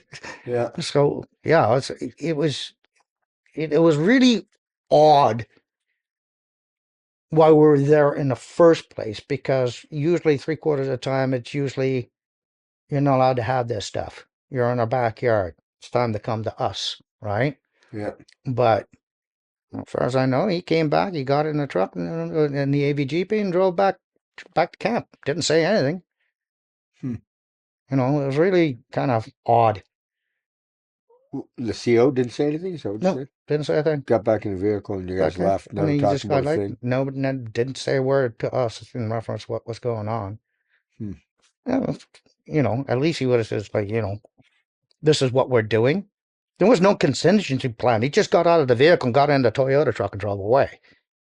I don't know. I'm Did you sitting guys there. know you were meeting the Toyota truck, or was that Toyota truck No, with didn't you? even know we were meeting the Toyota truck. It was like, rude. Every good leader, five-point 5-point contingency contingency plan. Okay, He come just on. went into a village in a Toyota truck and left you Just sitting there with one vehicle, and a one other Hummer. vehicle, right? Yeah, a Hummer with a 50. Yeah, yeah. And your AVGP with a 50 and C5. Yeah, you know. Did you have 84 in the back? No, we didn't have an no 84. No other support weapons. No, geez, I was lucky enough to have a base load on the AVGP, for crying out loud. Yeah, You know, nothing for any extended period. yeah. It's more or less a shoot and scoot. Was that in a village you went to, or was that No, like? it was it was a village. Yeah. Yeah, and they were bombed to their teeth. I gotta pull out all the maps, and maybe one day we'll cover Yes, yeah, his wall here. yeah. Yes, we travel. Yep. No, that's rather peculiar behavior. No, Or peculiar. not, or I wouldn't even say that. I'd just say it's not standard because it didn't even give you a 5-point contingency plan. Nothing. Right?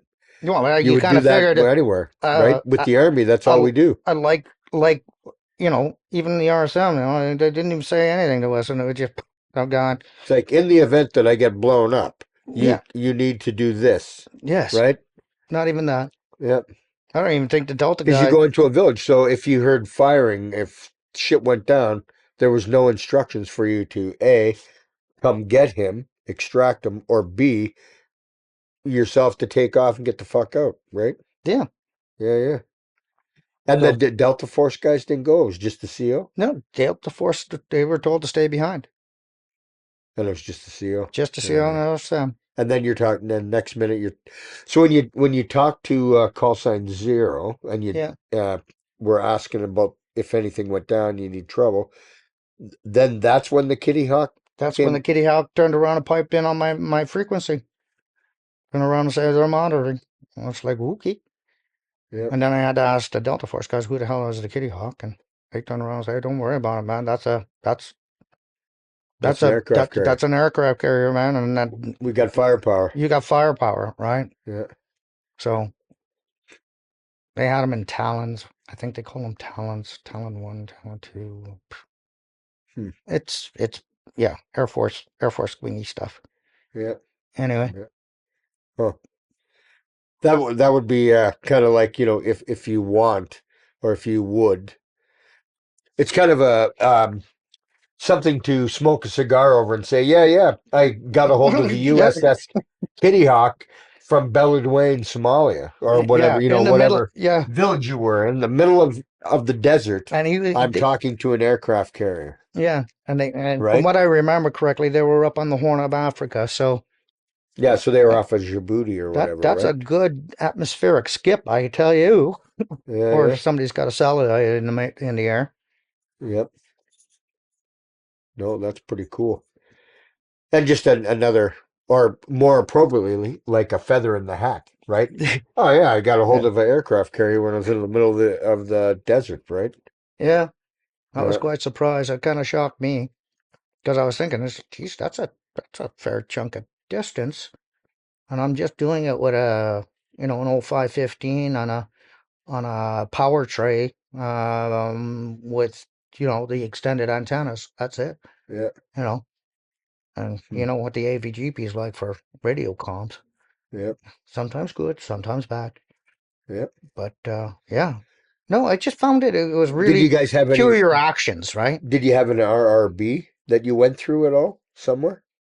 Or Um, like, did we have an RRB set up between yes, Beledweyne and Somalia? Or I mean Beledweyne if and I remember Mogadishu. correctly, I wasn't there an RRB up on the hill Oh, because I thought there was one up on top of the hill. There was one over there, and there was a one somewhere at the end of the and just to get this right though, yeah, RRB is radio rebroadcast, isn't it? yes, Yeah, radio yeah, rebroadcasting station. yeah, Yeah, I think there was one up on the OP, but I can't be 100% sure. I think they did. yeah, Because I mean, communications in and around Belouane, it's that's why the ground is so red. yeah, And it's like trying to do communications on a frying pan, yeah. right? And the what was I gonna say? Shoot. Uh, about the comms.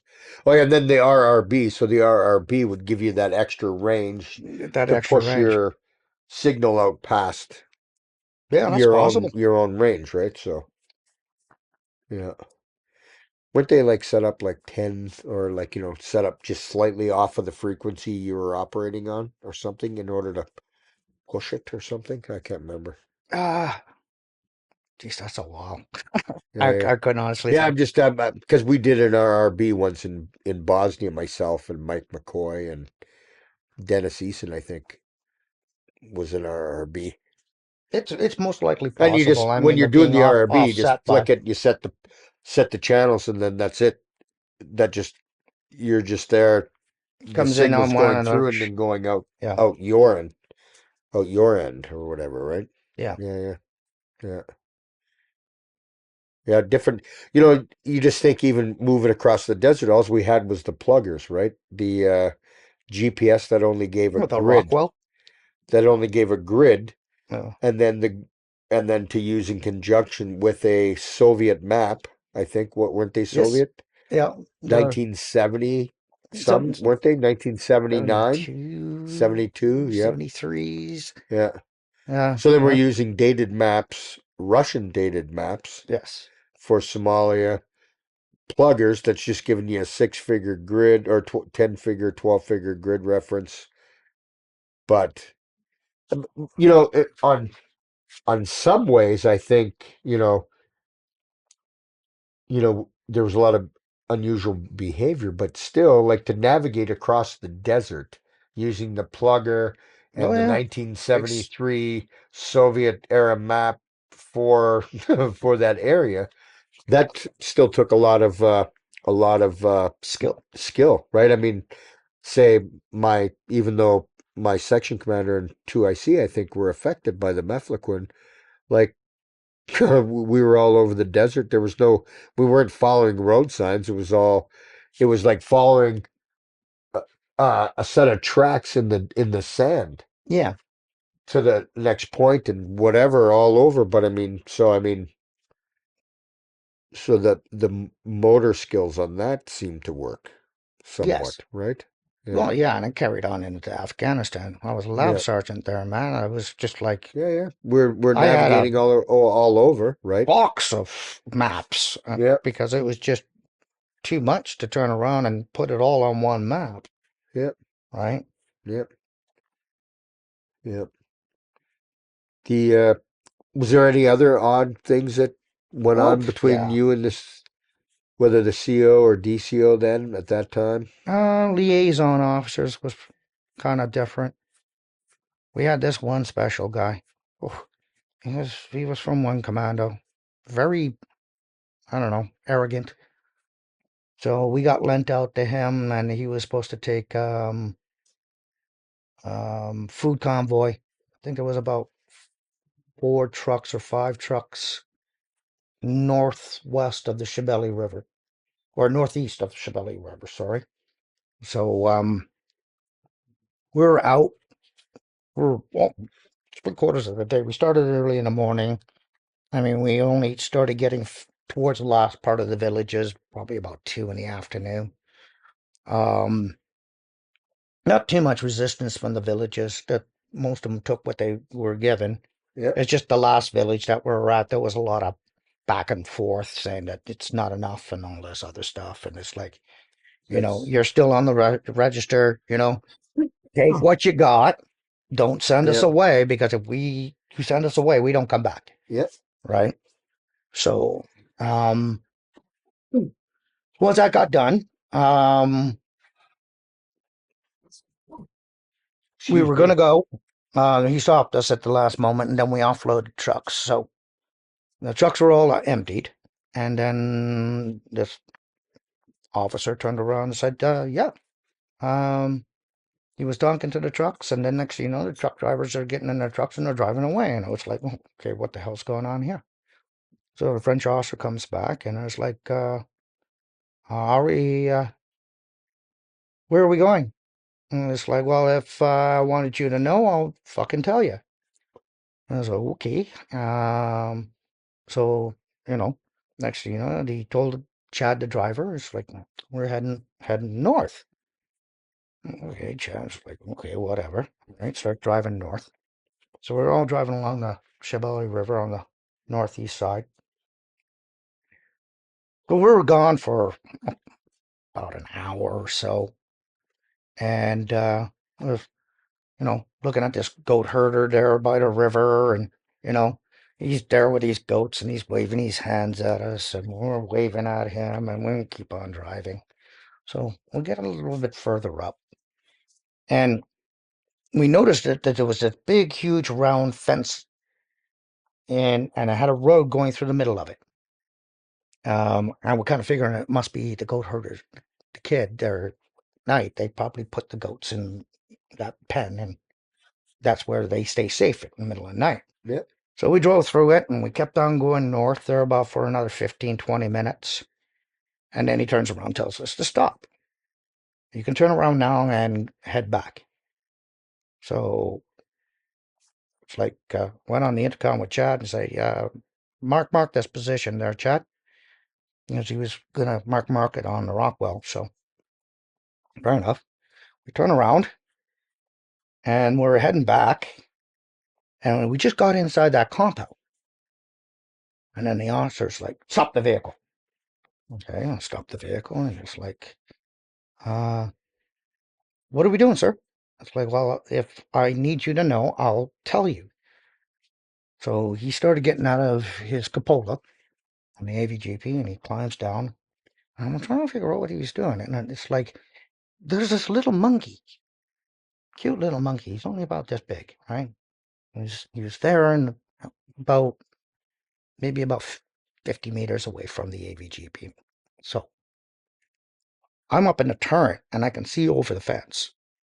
And I turned around, and I was trying to tell the officer that it's not a good idea, because I could see the herd on the other side of the fence. So the officer pretty well told me to fuck off again. And then just as he was getting maybe about 10 feet away from that monkey, the little monkey started squeaking. And my God, the fence disappeared. And this huge frigging, like, you should see these things. It's like teeth on them like this. They're kind of like on a baboon, but this one was pretty butchy. Yeah. Like, he broke through that fence like it was like toothpicks. And you just see him, and he was hitting the ground, and he was charging, and all you saw is the teeth, and he was going right for the officer, right? Oh, no way. Oh, yeah. Yeah. So I'm looking at Chad. Chad's looking at me, and I close my hatch, and Chad closes the crew commander's hatch, and his hatch locks. So the officer's like beelining for the vehicle, and this ape is just going right for the officer. So he's climbing up on the AVGP, and he's fucking pounding down on the hatch with his foot, eh? Open this fucking hatch! Open this fucking hatch! And I was in the turret, it's like, fuck you, the monkey's gonna eat you! Chad was laughing, I was laughing, the officer wasn't laughing. Yeah. Because unfortunately the monkey never ate him. Yeah. Yeah, so the She big, had to drive home with him. No. oh yeah, oh my god, that was another fuckers. That was bad. So the monkey picked up the baby and went back to the herd, and it was like, Chad, we're gonna have to let him back in the vehicle. And just like, so yeah, we opened up the hatch, and the officer got in, and it's like, yeah, you two are going straight to friggin' jail. Straight to jail. So we're putting up with all these, like, yeah, all these, yeah, he's like, yeah, we're pretty well done. Yeah. So he gets back to the headquarters. So he's like, he parked up right beside the pad, and okay, and he gets out immediately. He starts going looking for the MPs. Me and Chad gets out, and we're on the pad there, kind of discussing, because by that time we got in, it was dark, right? So Yeah. we're drinking some water, and Chad's like, we're fucked, right? And it's like, well, I'm trying to think, Chad. And it's like, I don't know why you're thinking, because we're in trouble right now. Yeah. Yeah. And it's like, Chad, go get me that grid. So what's that grid got anything to do with it? And it's like, just go get the grid. So we went to get the grid, and because what I did was, when he recorded the grid, told him I got to check it against the map, because there was something totally fishy about the situation. So I went to the battle map in call sign 0. You know how the big old group with a Yeah. They big had battle the map. int map in the int place, right? Or Double checked the grid. And what ended up happening was he drove us into Ethiopia. We're not even mandated to go in Ethiopia, yeah. right? I mean, you look at the situation; it's an act of war in a certain case.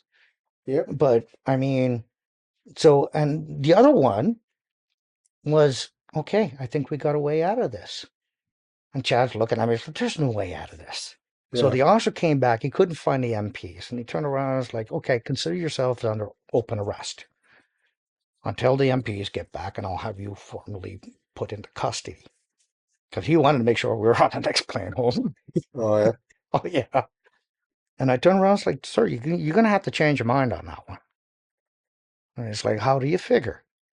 And I said, well, first, you drove us into Ethiopia. We're not mandated to go to Ethiopia. And I don't think the CO knows you've driven us To Ethiopia. to Ethiopia.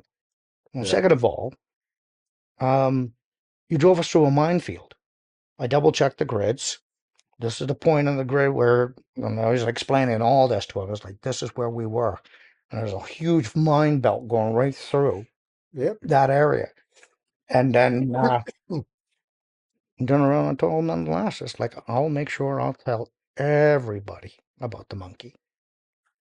And yeah, he left us alone. Wouldn't even charge us. Oh, nice. You know, oh, we've got ourselves out of some hairy situations, but there were some weird situations too. I mean, clandestine meetings, where,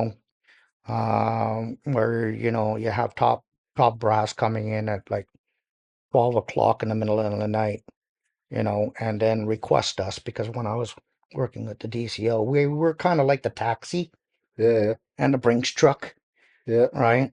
And yeah, that would happen from time to time, where, top brass would come in, and then next thing you know, we'll bring it into a compound, and, we'd be there for an hour, 2 hours, driving back to the airport. The plane will still be there waiting to take them back into the Mogadishu, stupid stuff like that. Huh. Then you said Brinks truck. Okay. Yeah, we did bring struck. Well, I don't know if it was just me that noticed this, but you kind of noticed there was a lot of spooks in Somalia. Yeah. You know, guys weren't only you're at the end of a runway. Even Baladogo was so weird, right? And I was like, okay, I understand Delta Force guys and those guys, but I mean, when you have some guy who's dressed in hikers, a pair of jeans, he looks like an aid worker, Yeah, but yeah. He's he, not. he ain't no aid worker. He's got a little knapsack and he's got those satellite umbrella Yeah, yeah, antennas, and he's talking on a radio that's only like this big. You remember yeah, our way we used to talk back to Canada? yeah, yeah, The trunk was about the size of this bloody table, and yet it was in like two pieces, and you had to aim it for some atmospheric skip of some kind so you can get yeah, yeah, delayed conversation. Oh, this guy was like direct line, yeah, right? So yeah, he was not. He's not a Delta Force guy. yeah. No, he was something else. Hmm. And yeah, and then you used to do the Brinks run to the airport every once in a while, and I remember that Mel Gibson in America Air. Air America? Yeah. Air America, yes. Well, in Somalia it was America Air, not Air America. Oh, It was okay, yeah, yeah. America Air. Okay, yeah, sorry. So we were getting kind of a chuckle out of that, right? Because, I mean, there was a couple of times they fly in. We're supposed to meet the plane. We take two 50 cal can liners. We'll put them in the back of the vehicle, and then we'll drop them at an agency. What was in the 50 cal liners? A lot of fucking money. Yeah, Yeah, a lot of money. I yeah, mean, we were probably thinking that each 50 cal can probably have about 75,000 US. yeah. Large denominations, clean crisp bills. Oh yeah, Huh. oh yeah. No. Sometimes it was just like, don't ask. And yeah, well, personally, I think that they were paying off the warlords. Yeah. But where were you taking the ammo boxes to? Sometimes it was the ICRC for some reason. Just like them or the base then, Hmm? or No, ICRC or it would be the ICRC for the most part. I don't think they had any dealings. No, that was ICRC. oh, okay. That was our main run line. And it kind of makes you wonder too, because I mean, none of the other ones ever asked for that much money. Yeah. But there was some stupid shit with the ICR too. We had problems with them at the very beginning. They had one AD worker that turned around and tried to wire a MG34 on the top roof of his friggin' Red Cross truck. Yeah, Shit, you know. It's yeah, like, yeah, he just didn't feel protected enough. yeah, And we turned around and was like, well, you might have wasted your money because we're going to confiscate that from you because you can't wire it on a first aid, like a Red Cross truck, yeah, yeah, right? yeah. You're kind of going against the rules, I think. You're kind of going against the rules. Slightly. Slightly.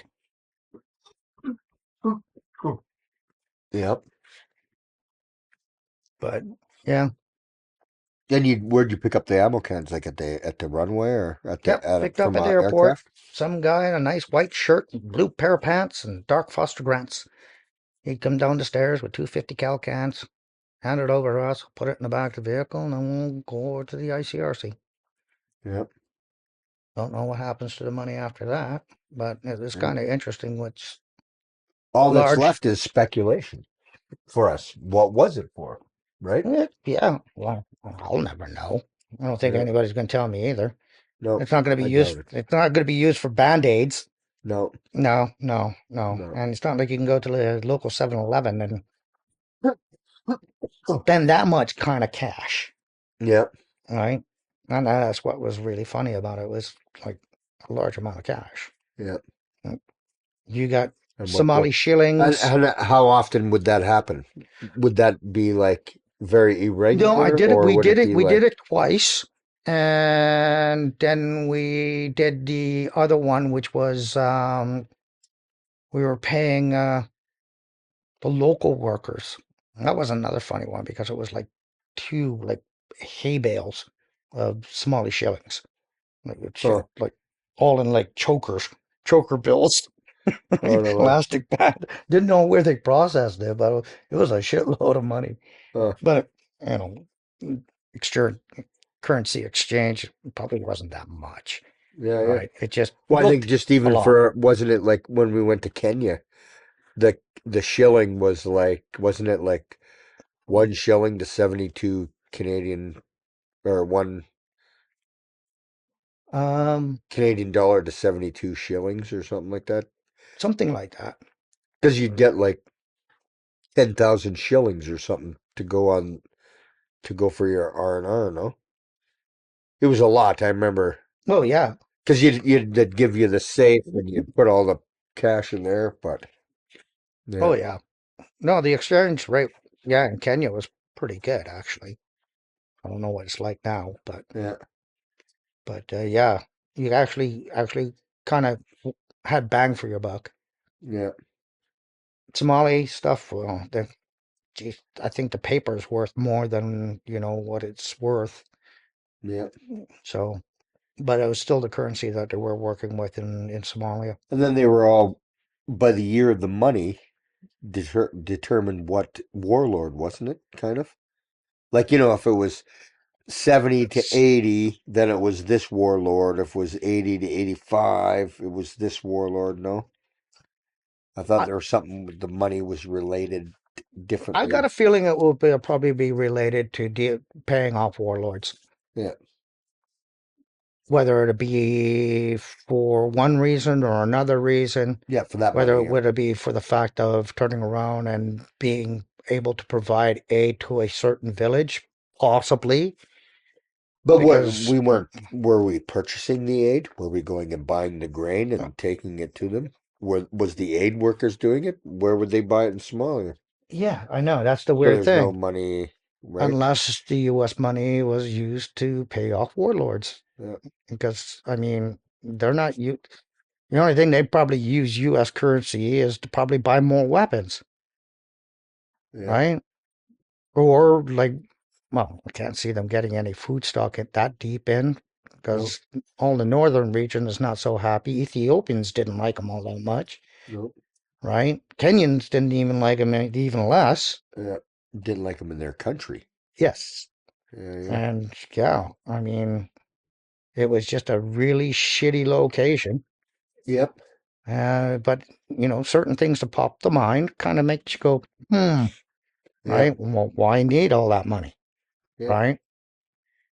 Anything else that went on that you found kind of questionable?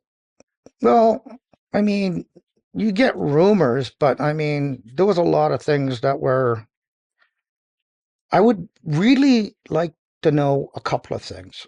I mean, if anything comes out of this, one is who signed off on this? Somebody's got to sign off. Like, you can't just turn around and arbitrarily say that it was up to the national defense to give methadone to soldiers in the field, Yeah, right? No, no. The buck doesn't stop at Department of National Defense. They don't arbitrarily have the right to impose something like that on a Canadian. We may be soldiers, yeah, but we're still Canadian citizens, yep, right? And yeah, they use us as guinea pigs. yep, My life when I came back wasn't all that great. yeah, I still had those triggers. I still had flashbacks. Um, I was hyper paranoid because the hunts were going on, yeah, yeah, right? And you had that feeling that everybody was looking at you, even though no matter how much good you did, you were not. You're not put in a good lens, Yeah. right? And as soon as they mention one word, oh, that, they refer exactly to what happened, Yeah. but they don't understand it. There's a lot of things that are coming to light now that people are going to have to take a look at this from another point of view. Maybe it's the neglect of our government to provide safety for its troops in the field Yeah. for some alternative motive. Yeah. And I would like to know who signed off on it, Yeah. right? And they still kept on doing it. Yeah. And they used us as the original guinea pigs. Yeah. And then they put a stamp of approval on it. Nobody can come back and discuss anything with all these guys. They're bomb burst all over the world. Next thing you know, the airborne regiment is disbanded. Geez, I even remember when I was, what ended up happening, I got sent to 1 CMBG HQ in SIGs in Calgary after Somalia. Yeah.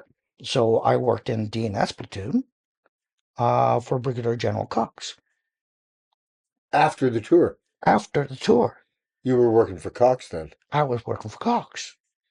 and he was our contingent commander in Somalia. Well, not only that, it was the fact that Colonat came to Who Sutfield, was the defense minister at the time? was the defense minister at that time, and he was trying to get the support of Brigadier General Cox in his decision to disband the airborne regiment. That's Colonat.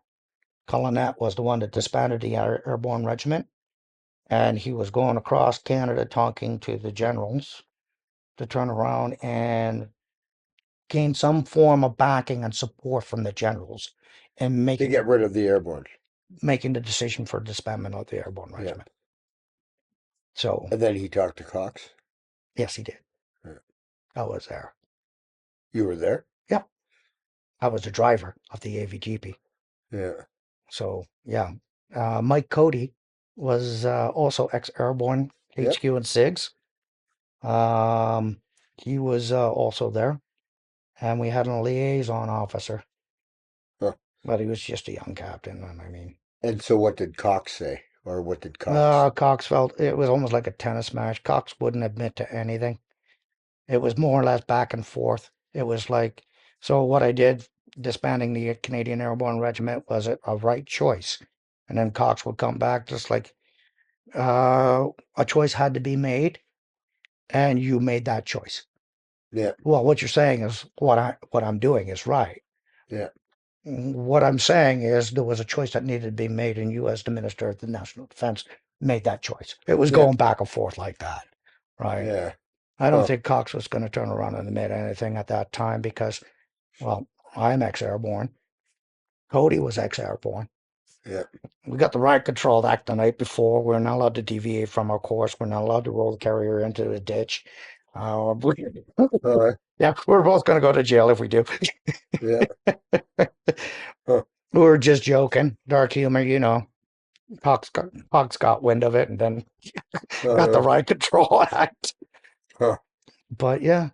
And then I found out there just shortly thereafter, wasn't very long, the airborne regiment was going to be finally disbanded. Yeah. That was a sad time. Well, it wasn't for the right thing. Yeah. It was, I personally think it was for a cover up. Yeah, yeah. No, it was all done wrong. It was all done wrong. They fucked us.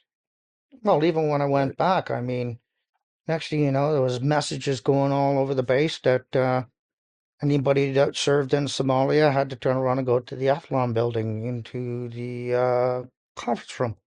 Huh. So it was like, and here we are. It's like we're fucking petrified. What the fuck's going on, right? So we're in there sitting at the table, and I'm looking across the table, and it's like Rui's here, and it was like, you know, all the NCOs that got kind of posted to Calgary. We're all sitting at this big freaking table. And it was just like, just after you're not allowed to wear your uniform off base, you must do all your personal admin in civilian clothing. You're not allowed to talk about what you do as a job. All that fucking crap, Yeah. Yep. right?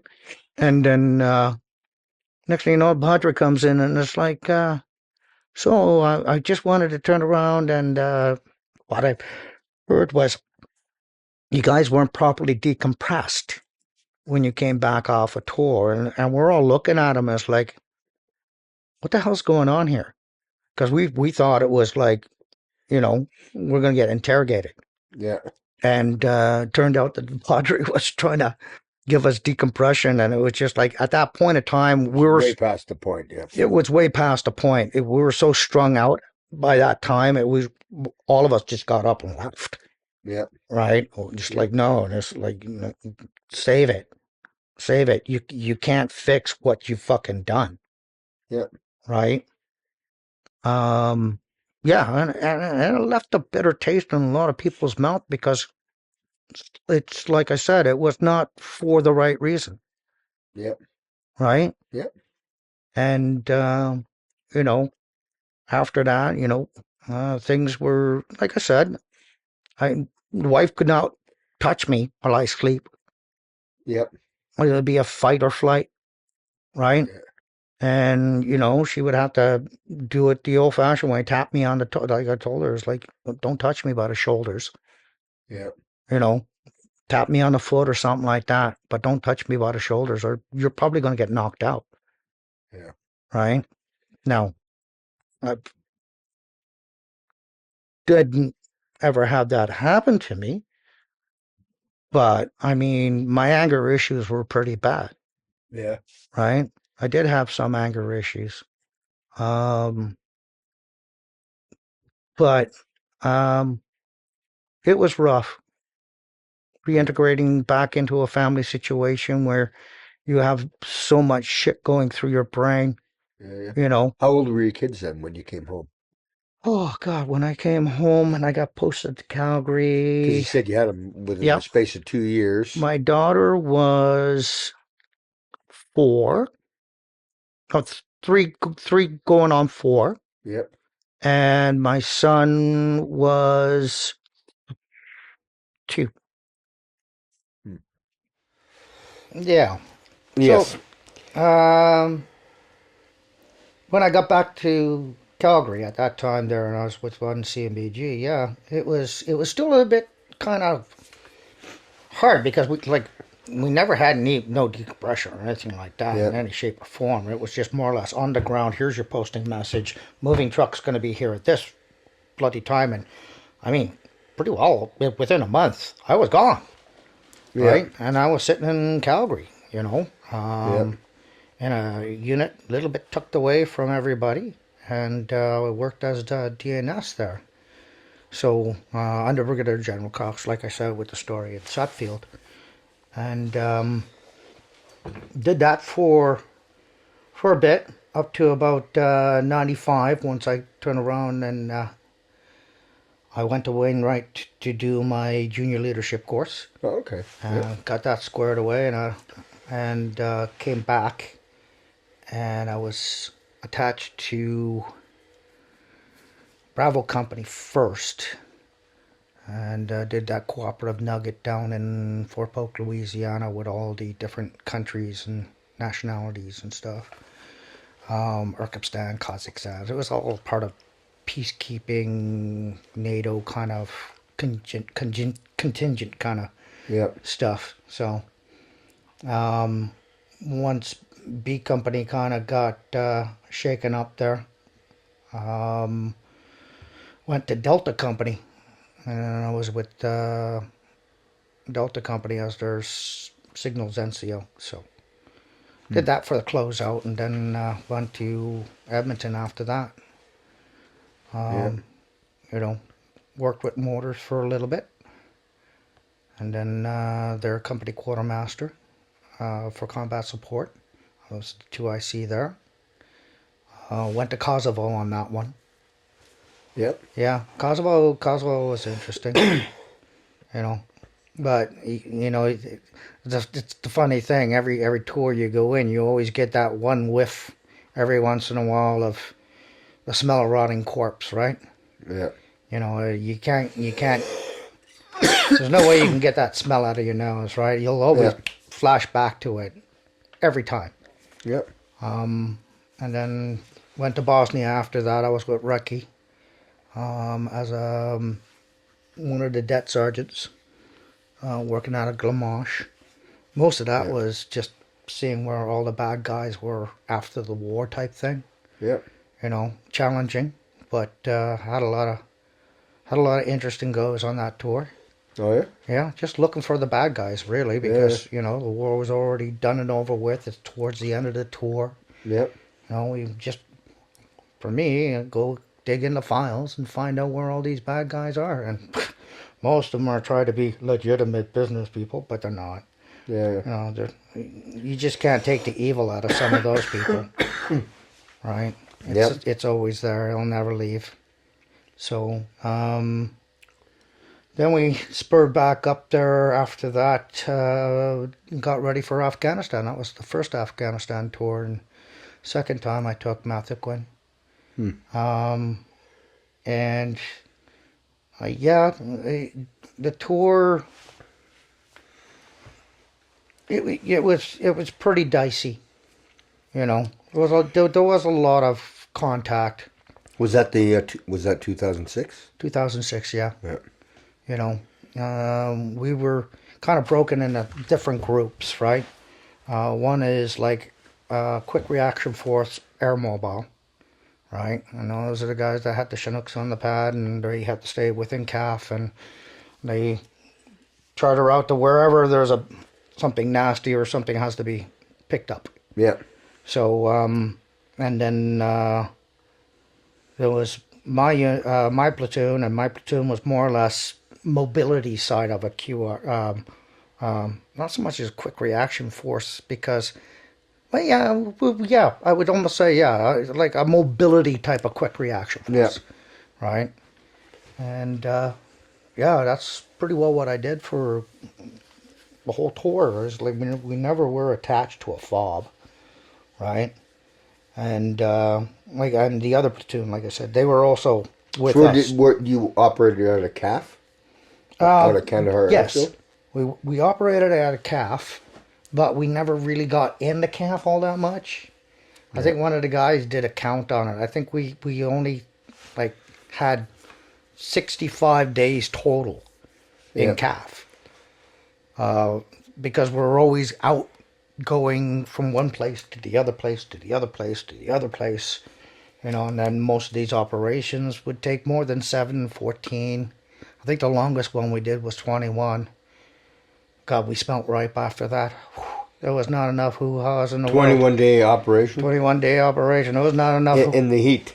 In the heat. Yeah. It's. And I mean, dirt. it's one thing, you know, to be in the field. It's 30 degrees, 25, right? But over there, you're obsessively, or, you know, sweating like profusely. So. Yeah, and then freezing at night sometimes. Yeah. Yeah, it's just like being in the desert. No different than Somalia in a way. Yep. Right? It's just, yeah. So, throughout that tour, it was really getting to us, especially once we started losing the first couple of guys in the company, right? Yeah. You know, and on that tour, you guys lost 19 people altogether? Like the whole tour itself, outside our company, I think a total for that tour block was because you were about Task 19. Force Orion, was it? Task Force Orion, yeah. Yeah, so 19, I think, right? Yeah, altogether. 19 total. That was with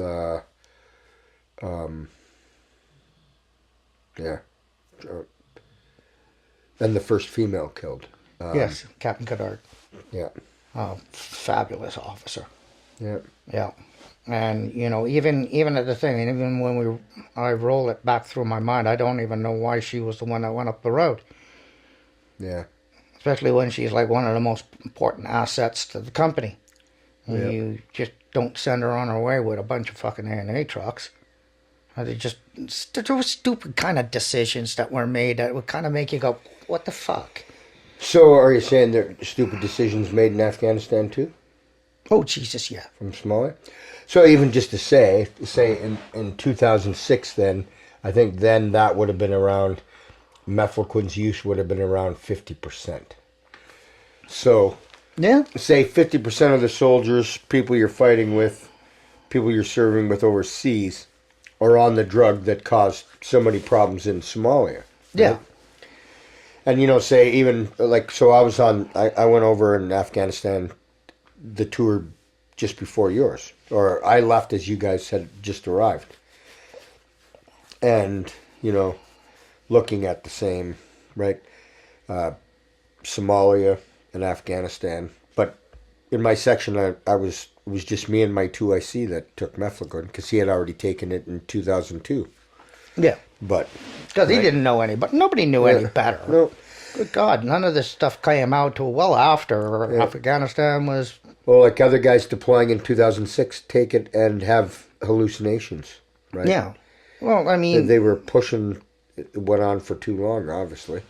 well, you got to remember the pressures that are on your shoulders too. I mean, okay, first and foremost, okay, you may be married, you may have kids, right? Your family is your first and foremost in your heart.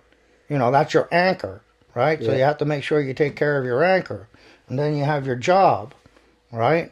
Yeah. And then next thing you know, oh, fuck, right out of left field, you're starting to get fucking nightmares. Or you don't sleep as much anymore, right? Yep. And it adds more pressure because, sleep deprivation is an accumulative fucking situation. It slows your reflexes. Well, say since Somalia, which is 31 years ago, that's when, say, you and I first took mefloquine, and a bunch of other people. So a bunch of the other people, some of the people that I've visited along the way, right? There's people still out there getting 2 to 3 hours of sleep at night. Yes. And that's all they're functioning on. Functioning to an extent. Functioning right? to an extent. But a lot of people, they don't sleep at all, right? And then that's why a lot of people... Well, meds make me sleep. Yeah. Now, I mean, I've got no choice. Yeah. Right? And I mean, when we were in Afghanistan, there was a couple of things that just kind of baffled me. Yeah. Right? Stupid decisions. And it'll just kind of give you that one trigger. And like, I remember one time, we were doing a village clearing, company level, and the front platoon came under contact, and they squirted back towards the grape hut, and they had the one platoon turning around and doing their reorg. I think it was 9 platoon was doing kind of like a fire base. Yep. And they were going to fire 8 platoon into the breach. Okay. So the OC was there. And then by the time I got the message in the back, I was at the back of more or less the company line there because 8 platoon was taking up the rear. As we were going past this one section, just before where all this contact happened, we saw 4 Taliban squirting across the road to reinforce the grape hut. Yeah. I was trying to get through the communicator, turn around and notify the OC I wanted to leave a section and the weapons dead, because if they were going to put in an attack or whatever, at least I could turn around and get the Taliban from when they squirt back out. Yeah. Right? Because it was a fast route in, fast route out. No, we got denied. I got denied that. He got really upset with me. And then he called me all the way up to the front. So by the time I got to the position, they've already made their attempt to push against the grape hut. Well, it was literally a corridor with the grape hut at the end of this corridor. Yeah. And the first 2 guys that went around the corner a Skirkovich, and I'm trying to remember the kid's name. He was a really good kid too. He was a reservist down from Pitcher Creek, if I remember correctly.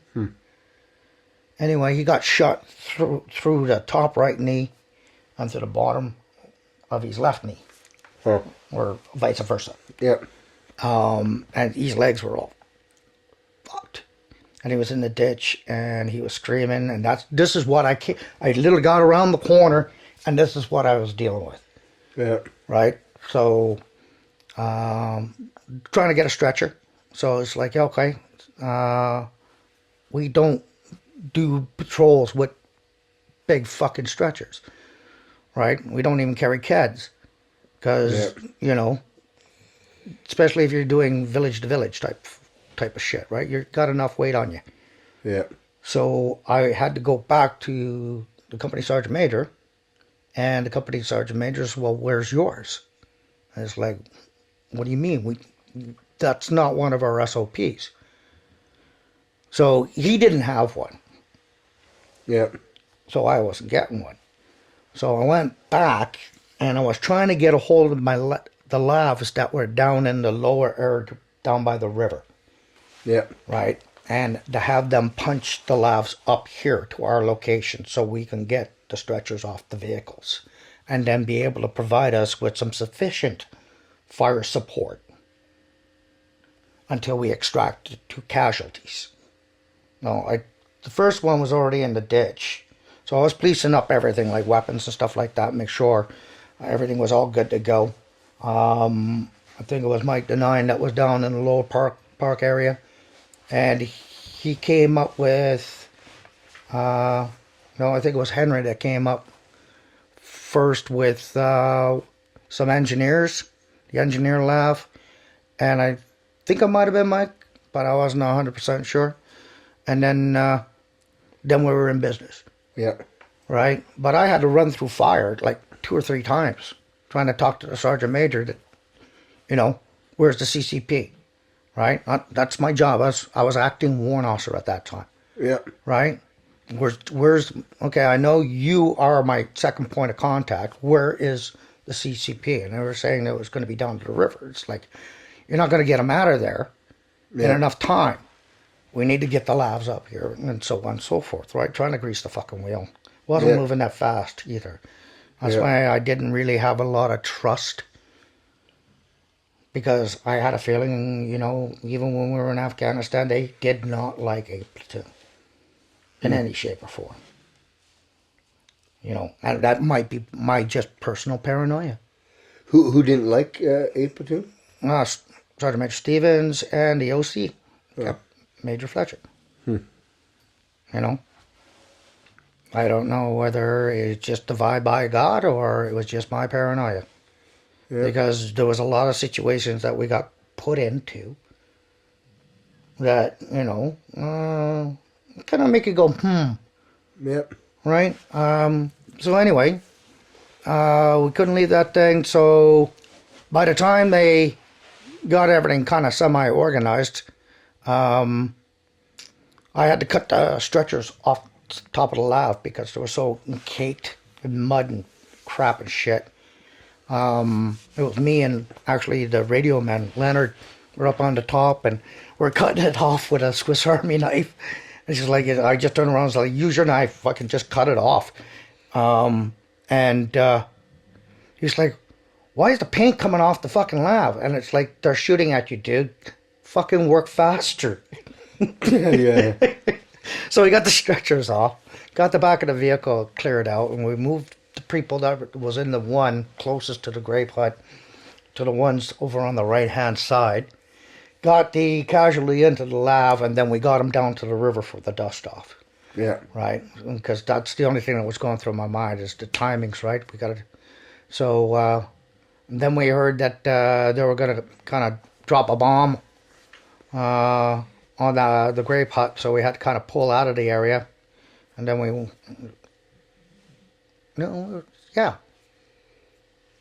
and then we had to do a sweep and clear after. So by the time that was all done, I was literally spent. I was sitting in near this little small creek there. I was just wanted to be alone.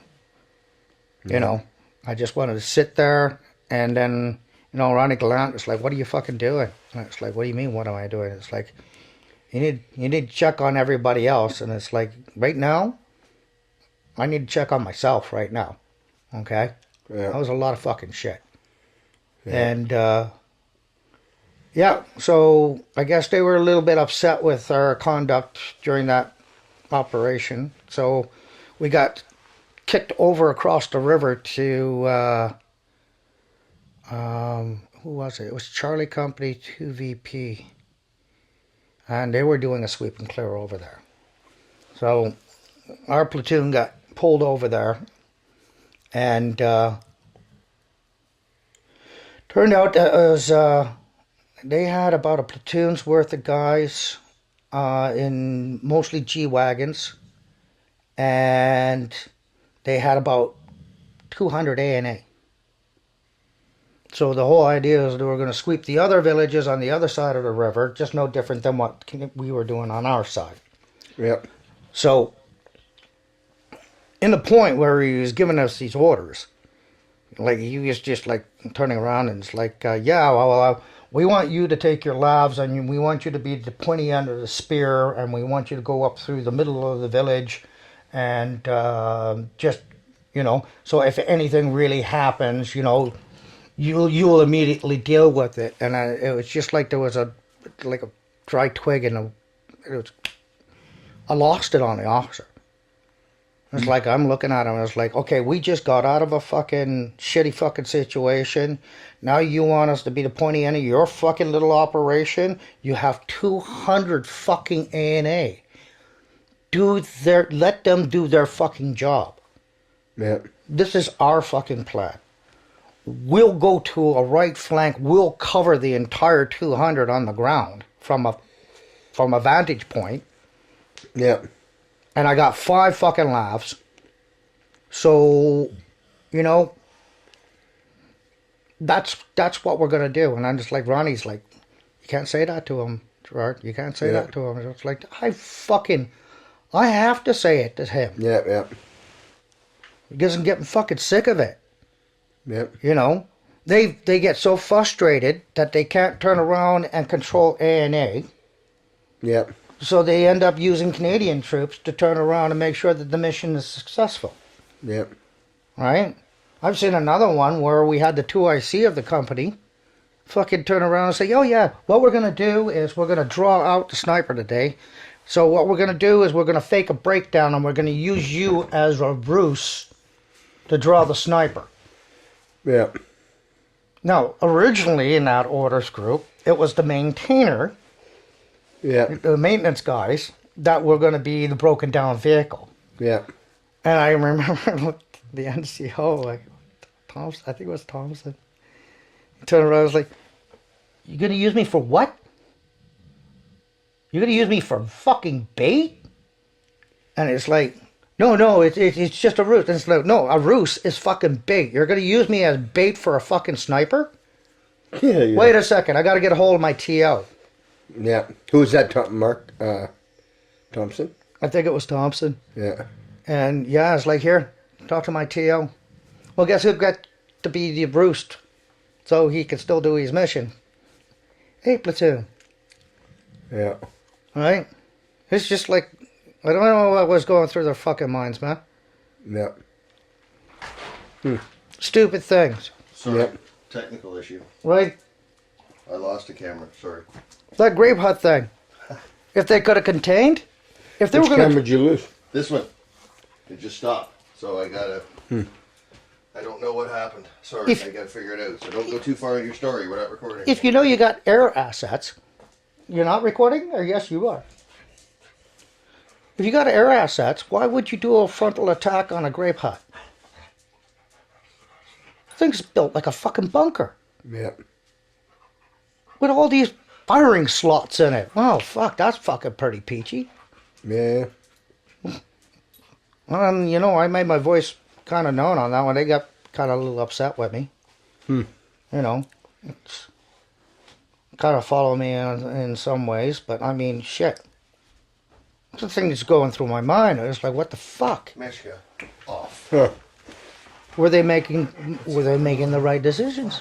Yeah. Well, I mean, there was other things that weren't right decisions. They had one guy there who was on psychotics, and the mental health nurse turned around and gave him yeah, you can go to Afghanistan. Well, he's on psychotics, and he's taking mefloquine. So you're Wow. on a mental health. If you have a mental health problem, you're not supposed to be taking mefloquine in the first place. Well, I don't know if he did or not, but he had an episode while he was overseas with us. Yeah. He wanted to kill the OC. The OC of the company. Yeah. Let me check, guys. Sorry. That has a tendency to happen, right? Where the people are with their that's happened. Like say in Afghanistan in 2002. You look at Somalia, right? For wanting to kill their leaders or doing whatever, and they don't care. Or I mean, like, there's been I think probably been enough incidents that you would think the military would be wondering. No. Yeah. There should be some type of wondering. I mean, that's the unfortunate thing. There's no really accountability of any of the environment that we go into. Yeah. Right? The adverse side effects on the person. Yeah. Right? And when I say geographically, I mean, it could be anything from the environment itself right up to having to witness different cultural things that would completely gross you out. Yeah. Right? Yeah. I mean, and the way their life there is not the same way as what you kind of uphold back in your own country, right? Yeah. Yeah. Yep, a lot different. It's a lot Yeah, different. right. I mean, The pressures you're put under, well, yeah, I was a laugh sergeant, so you're usually the front, you're the lead vehicle. You're the one doing the navigation, man. Right? Yep. And, yeah, there's a lot of times where, you got to block that thing out of your mind that, that road, that bend, right? Yep. That white Toyota Corolla. Yes, because 50 white Toyota Corollas were reported to have moved into the Kandahar province, and they're now operating as 50 suicide bombers, Yeah, right? Because those are the kind of in reports you get. yeah. Right? And then every time you pull out of the wire, you don't know when you're coming back or if you're coming back. Yep. And I mean, it was even worse for the guys out in the fob. Yeah. It was far worse for those guys. Because they were in the middle of nowhere, and, these guys that do all this IED shit, they do it on a regular basis like they're doing a job, Yep. right? And it's pretty hard to find a bomb manufacturer, even for the Mad Bomber. Somebody told me they caught him. Right? Okay, yeah. You remember the old Mad Bomber? I think I heard something. The Rocket Man. Or he was the one that used to turn around and rocket calf. Oh, yeah? No. Oh yeah, we spent the first couple of weeks there. Base, IRQ, sir. And we knew that he wasn't there. They found out how he used to do it. He used to put everything on floats Yep. and hooked up to a battery, and he used to just put pipe in the ground and put a rocket in and point it generally direction of the base, and once the float in the evening goes down to a certain level, it Activates. activates the electric charge through the battery, and the rocket gets launched. Oh. And he's probably home watching a hockey game. Yeah. Yeah. So to speak. So to speak. Watching the hockey game. Watching the newsreel. See if he made the news, right? Yep. Fucker. But, yep.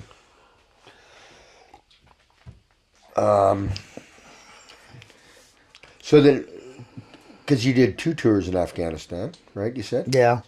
Did you do mefloquine on the second tour? No.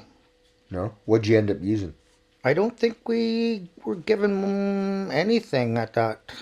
It was an option, if I remember correctly. But What year was your tour? Last one. 2011, we were the last tour. Hmm? We were the last kind of. It was Bravo Company. We were the last crew in there, Yeah.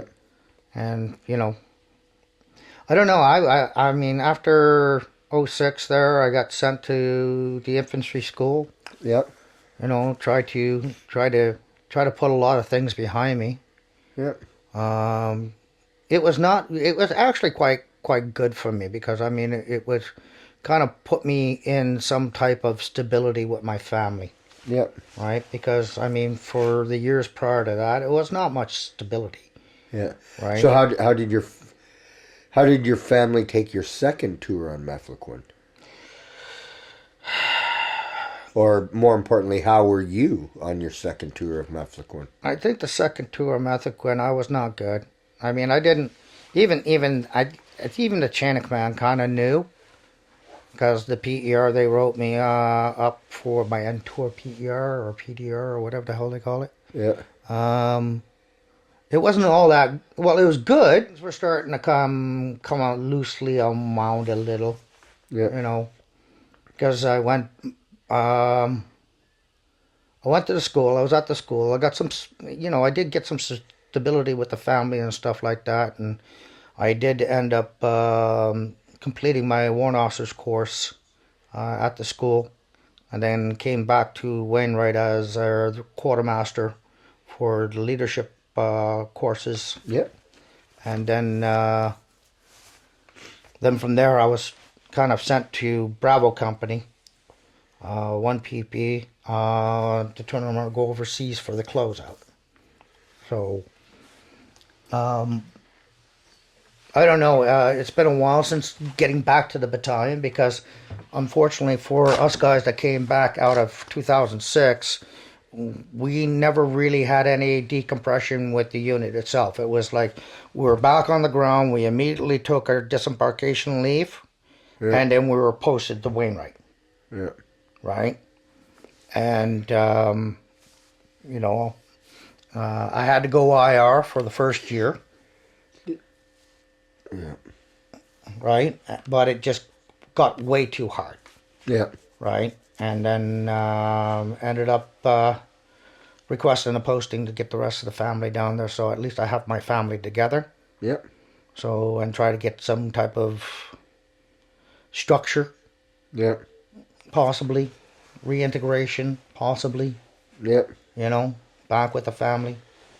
That was pretty rough. Yeah. After that,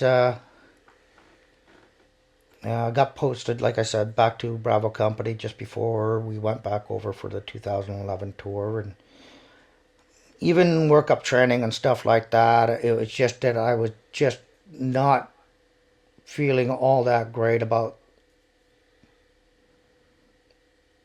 my 2IC or OC of the company. Right? Yeah. I mean, I even had Ivan Finstad with me, for crying out loud, as our sergeant major. Yep. And, there was a lot of times me and him were asking each other what the fuck's going on. Yeah. Because of certain things that were kind of going on. So, they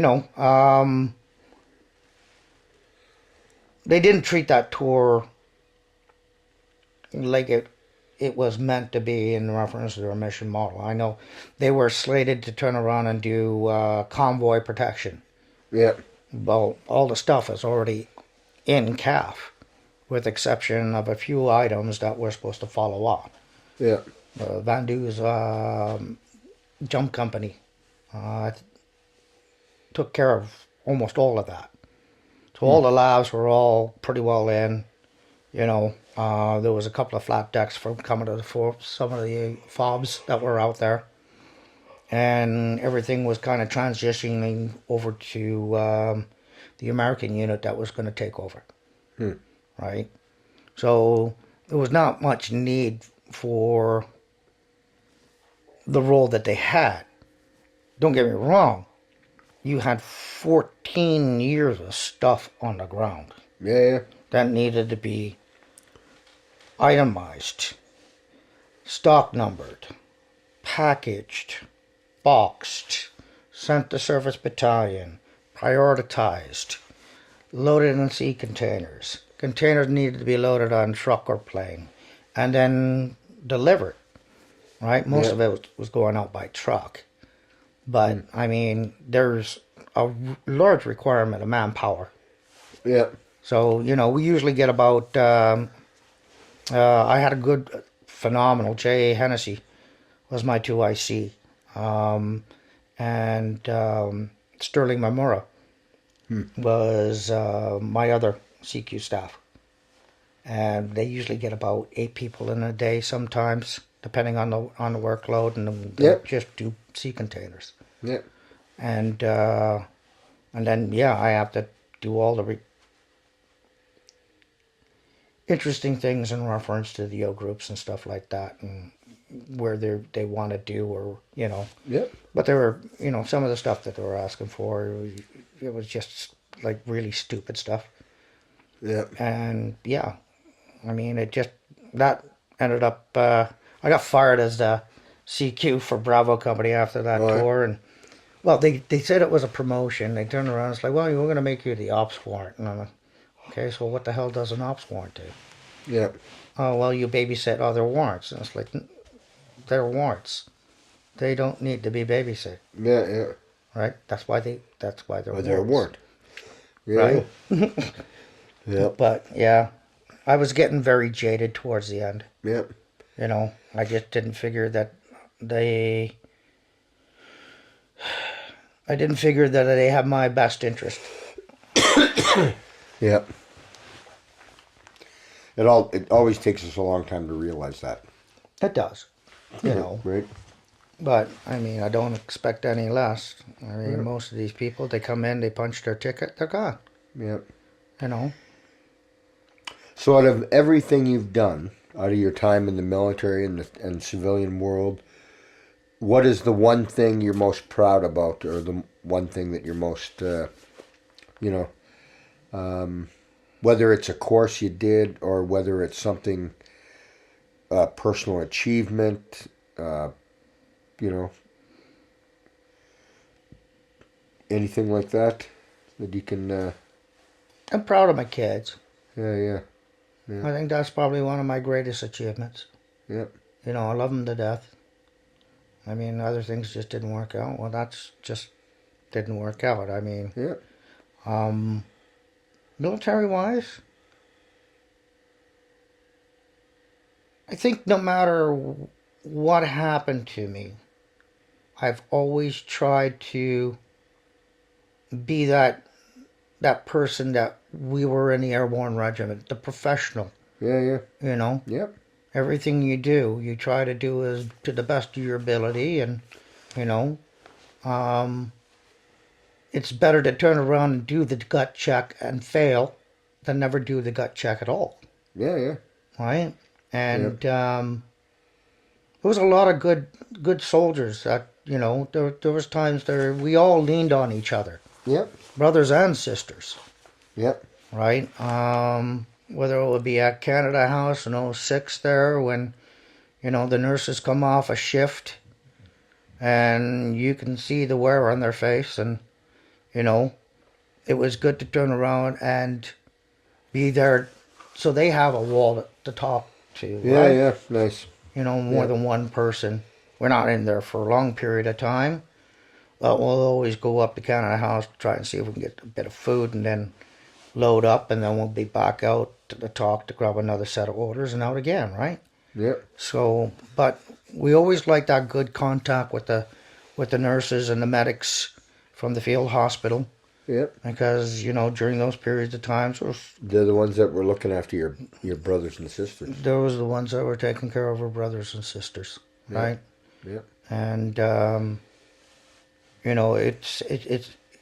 it's quite important that I think a lot more people should come out and talk about certain things. Yep. And sometimes sharing, in any capacity, it actually, when you're sharing good things, you can pat it in, you can share some bad things. You're letting it out, right? Yes. So there's many, benefits to just talking and to let it go and to Oh yeah. tell the story. Yeah, it's like I said. Like I said, there was a couple of weird friggin' times in Afghanistan that, you know, I got crap frightened out of me by a bunch of those fucking lizards with the big, huge fans, and they run on their back legs. Oh yeah, no, I never. Can't remember what they're called, but they're. I didn't know they were inherent of Afghanistan. Oh yeah. Oh yeah, oh yeah. I squealed like a fucking 12-year-old girl. Oh yeah. Oh yeah, it was very high pitched. Everybody laughed at me. Yeah, yeah. Yeah, and I was the acting warrant at that time. But So I that don't worked care. pretty well. Leadership. Yes, Leadership. I screamed like a 12-year-old girl. That wasn't. That was not me. Yeah. Yeah, yeah. But then, see, now we're sitting here laughing at it, right? Oh, but, Jesus, yeah. But, at the time, you probably didn't think it was too funny. Oh no. That literally kind of, because you're going up along the rock line or along a ridge, right? You don't know what's going to pop out behind Yeah, a rock. It could be. You're scared about, all the shit that can happen, right? Yes. And then some of your guys don't go home, Yeah. right? So, I know it was funny for me, or I kind of got to experience, going on patrol with my patrol, and then when they left to go back to Canada, and I stayed and did the whatever left seat, right seat with the Americans or with the Canadians that replaced us. Then I rode out in the Jeep, right? I was going out with another section, just me. No, I had no responsibility for anybody other than me. If you would, right? I didn't have my troops with me. I'd be somewhat to those troops would want to help, but I mean, I went out the gate with a smile, because I'm like, man, I got nobody to worry about, just me. My troops are home now, right? And I went out the gate, and that was the one and only time I went out the gate with a smile, and it was like, man, I got nothing to worry about now, because if I die, I die. Big deal. Yeah. Right? But I don't have to worry about my troops now. Yeah. No, you're always worried about the troops. Yeah. I So mean, it's hard, right? Some So- people aren't, Yeah, yeah. but they just don't have that mentality to a Yeah. certain degree. Yep. Cause and effect. They just want to turn around and make sure that, hey, get my ticket punched. Yeah, yeah. So how many years altogether did you end up doing? 28 with the reserves. Nice. I got 28 and a half. I got you by 6 months. Ah, right on. No. I got 6.5 years reserve time, I think it was. But Well done. at the end of my career, but... Oh, at the end. Oh, yeah. okay. So I did because I grew up in a smaller area, no reserves, no cadets. There were a drive to get out, so... Oh, okay. And I was too lazy then. Yeah, no doubt. Yeah. But, no, but it's... 28 years is a lifetime, and it really, and your 28 years of service isn't like 28 years of working at Home Depot or whatever. This is 28 hard years, right? Because every CO that comes in says, "Give me your best 3 years." Yes. Give me your best 3 years, and you continue to do it over and over again, and when you're in the military, the mission is the most important thing to achieve. Yes. So whatever it takes to achieve the mission, and you do it, and end up, Oh, little paying the consequences later. paying for the consequences later. Yeah. Lower back is done, mid back is done, Yeah. the hips are done. Yeah. Right? Knees tricky. Yeah. Arthritis sets in, half deaf as a post. Yeah. But I mean, it is what it is. You're here still. At least you're here. Yeah. Right? That was the only thing that, with all the loss that we had in Charlie Company, I wanted to leave that. I wanted to leave, turn around, and just make sure that, every day I'm kind of waking up and saying, you know what, I'm doing better because that's what my battle buddies would want me to do, Yeah. right? Yeah. Because, yeah, I mean, their loss, meant a lot. Yeah. How many people did you lose in C Company then? Do you remember? There's 19 on your tour. 19 on my tour, but I'd say there would be a good, at least 6. Yeah. I mean, like, I try not to dwell on it as much. Yeah. But I mean, on the airborne side of it, we lost Vaughn and Frank. Frank Gomez and Von Ingram, Yeah. 2 great guys. Yeah. And the sad part is like Frank never got a medal for Somalia, No, right? And then yet he went over and served his country in Afghanistan and then lost his life in Afghanistan for us, right? I talked to him before he went on that ops. I mean, I remember he said that he was thinking about hanging up his hat. Yeah. He's got his years. He just wanted to go home and take care of his mom and dad. Yeah. And I thought it was really cool. That was a family that moved from Colombia to Canada, Yes. got his citizenship, and then served our country, and didn't get a medal in Somalia for it, and then died for our country in Afghanistan, right? Yeah. And Frank's a guy I'll never forget, right? Well, remember when I was telling you I couldn't afford to fly the wife back? Yeah. Well, it was Frank that said that, hey, why don't you come with me? Because I'm going to fly out. I can't remember where his mom and dad are They're at in the Edmonton. time. Yeah, it was in Edmonton. It's like, At least that's where they are. if we go down to legally. Trenton, we can grab a flip flight and we'll find something that flies into Saskatchewan or Edmonton. Yeah. Oh yeah, we both flew into Edmonton, and I had my ex-wife's parents pick us up. Yeah.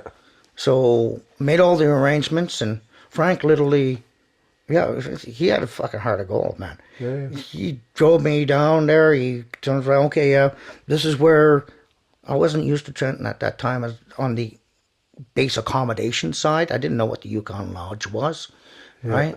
So he said, yeah, this is where you can turn around and get accommodations. You can stay here, and, it doesn't cost that much. And then we sat in Trenton there waiting for a flip flight. Yeah. And then we ended up getting on a plane, a Cormorant, flying out to Edmonton to pick up somebody, I think. Yeah.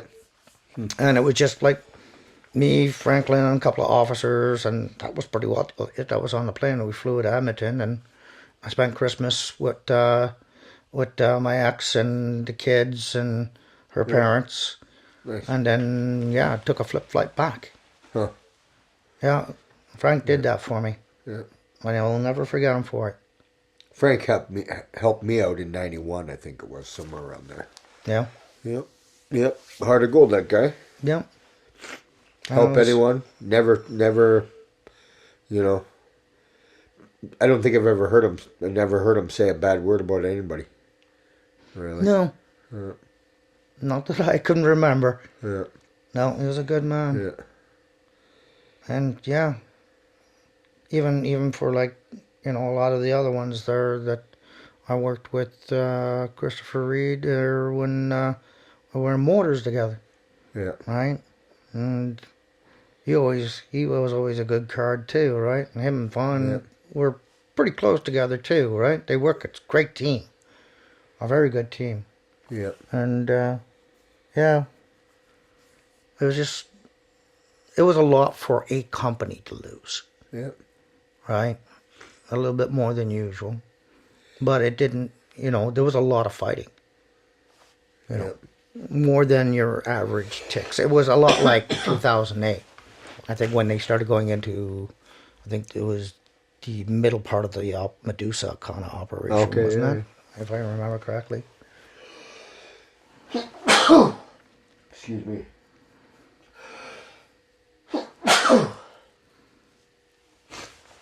Yep. So then, when did you finally get out? When did you get released? That was around 2013. I was released, and yeah, it was just getting to me. Yeah, yeah, You know, I'm sitting on the parking lot and I'm looking at the building, and I just don't want to go inside. yeah. You know, my idea of trusting anybody was completely out the window. Yeah. You know, I'm always checking over my shoulder now. Yeah. And yeah, I just I didn't want that feeling anymore, you know. Yep. And yeah, I mean, don't get me wrong, like Sergeant Major George there for A Company, he was a good guy. Yeah. But it was, no, it was the fact that, you know, oh, well, we're going to fire you because, you know, you didn't listen as much as you wanted to listen. And it's like, well, I'm not that type of person. Yeah. You know, I'm not going to sit back and be quiet when you have officers blatantly. There was the officers were getting too mixed up with the troops, Yeah. which was what was happening, right? Yeah. So troops would turn around and bitch to the officer, and then the officer used to bitch to either the sergeant major or the CQ. Huh. You see where that's going? Whereas the officer is not even supposed to be in said situation with the fucking troops to begin with. Yeah. And then the other one that was kind of getting underneath my skin was the fact that they were planning operations outside the wire. And it was not so much as operations. They were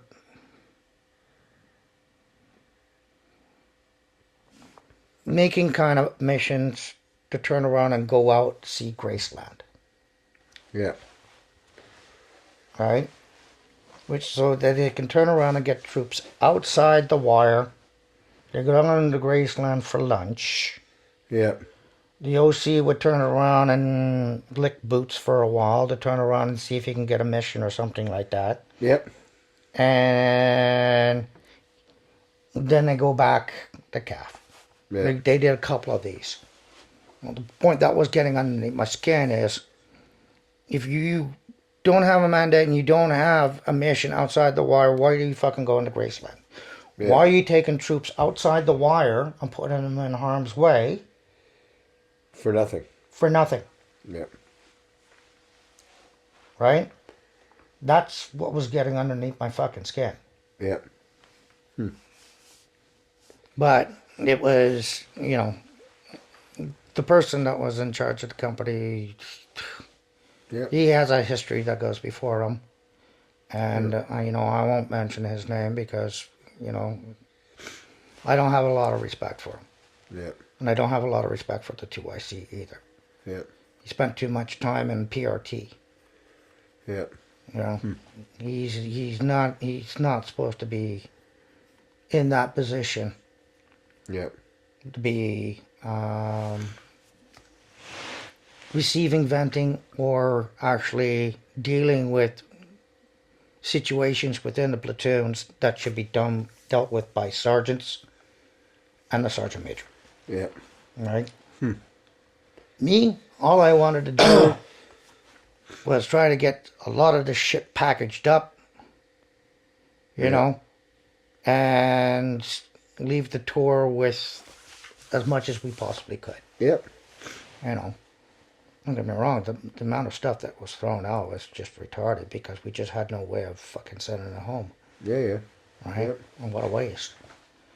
But, you know, it is what it is. Yep. You can't do nothing about that. Yep.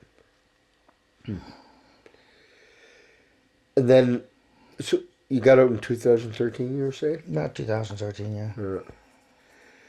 And would you say you've adjusted to civilian life by now? No, I've become more recluse. Yeah. Yeah.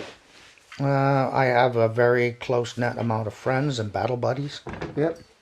I don't have a large degree of trust. You know, Yeah. even when during the last part of my years, is my sense of empathy and sympathy has just gone right out the window. Yeah. Right. Some people think things are traumatic because it has an impact on them, but unfortunately, it doesn't have an impact on me. Mm. So how am I supposed to register an emotion? Yeah. So I don't know. I'm getting through. Yeah. You know. And but I think and the way for us to get through the easiest or fastest is actually by talking with other veterans, because then they can say, well, geez, have you tried canned praxis? Yes. Have you tried wounded or have you tried returning warriors ranch, which is a new thing? Cracked armor guy Mark Long, right? Yeah. PTSD thing. But I mean, that's how we kind of learn it. It's like, hey, do you have DEC with VAC? Do you have this or that, right? And that's where we learn most of where most of the tools for our toolbox come from, right? Yes. Is from our friends, brothers and sisters that we serve with that say, hey, you got to try this, man. Oh yeah. I think that'd help you. Just right? look at Veterans Affairs, for crying out loud. If you didn't have somebody who actually had some idea, Yeah. it's pretty daunting. Yeah, yeah. Turning around and trying to approach it in a way where, you know, it's more friendlier to use Yeah. in some cases. Or, you know, certain nuances in reference to caseworkers sometimes. Yeah. Some are good. Don't get me wrong, some of them are fabulous. Yeah, yeah. And then some of them are not so good. Some of them shouldn't be in the job. It shouldn't be in the job, right? Yeah. But But you know, I've been pretty lucky too. Like in out of Corner Brook, Newfoundland, I had some great ones, right? yeah. I mean, I had some in Edmonton when I first checked myself into the OSI, and they were top notch. Yeah. Support I had from the staff of the OSI was even better. Yeah. You know, very, very understandable. Yeah. And, you know, that's what I just needed at that time. I just needed somebody to understand that I don't know what's going on, right? And if you know, and some of it, like they said, when then they turn around and tell me but it doesn't feel completely like PTSD. Yeah. Because there's something underlying that we're all coming to know right now Yeah. that it's important for everybody to know. Yeah. Anybody who's taken it. Oh And yeah, just like come back if and you've just taken take- it to watch and see the information out there about it. Yeah. And, you know, take that moment of time to reflect upon it and you know, maybe, you know, it's some of these things, it's easier to know the reason why you have a problem than not knowing why you have a problem, Yeah. right? Yeah, when you know where it came from, or we know what caused it, Yes. caused your problems, causes this, then you can say, all right, so how do I treat it? How do I fix it? What do I do in order to lessen the stressors in my life in order to live a more Let me put it this rewarding way. life, yeah? I mean, is there anything to fix it? I don't think so. I think the damage is already done. But, I mean, if we don't get this message out, it's the fact that we don't want our other sisters and brothers Yeah. taking this shit and going through the same thing that a lot of other people may do. Well, don't get me wrong, you'll be rolling the dice like everybody else. Yeah. But, I mean, I wouldn't want this on No. anybody. Well, even you look, right, when when we sat around and we did that live talk chat Yeah. with Scott and Steve and Devin and them, right? Guys from Somalia and guys from Afghanistan in 2005, 2006. So, trying to do math here. So say 13-year difference, right? And when we did the symptoms, when we talked about symptoms and which ones everybody was affected by, the guys from Afghanistan and the guys from Somalia almost had the same symptoms.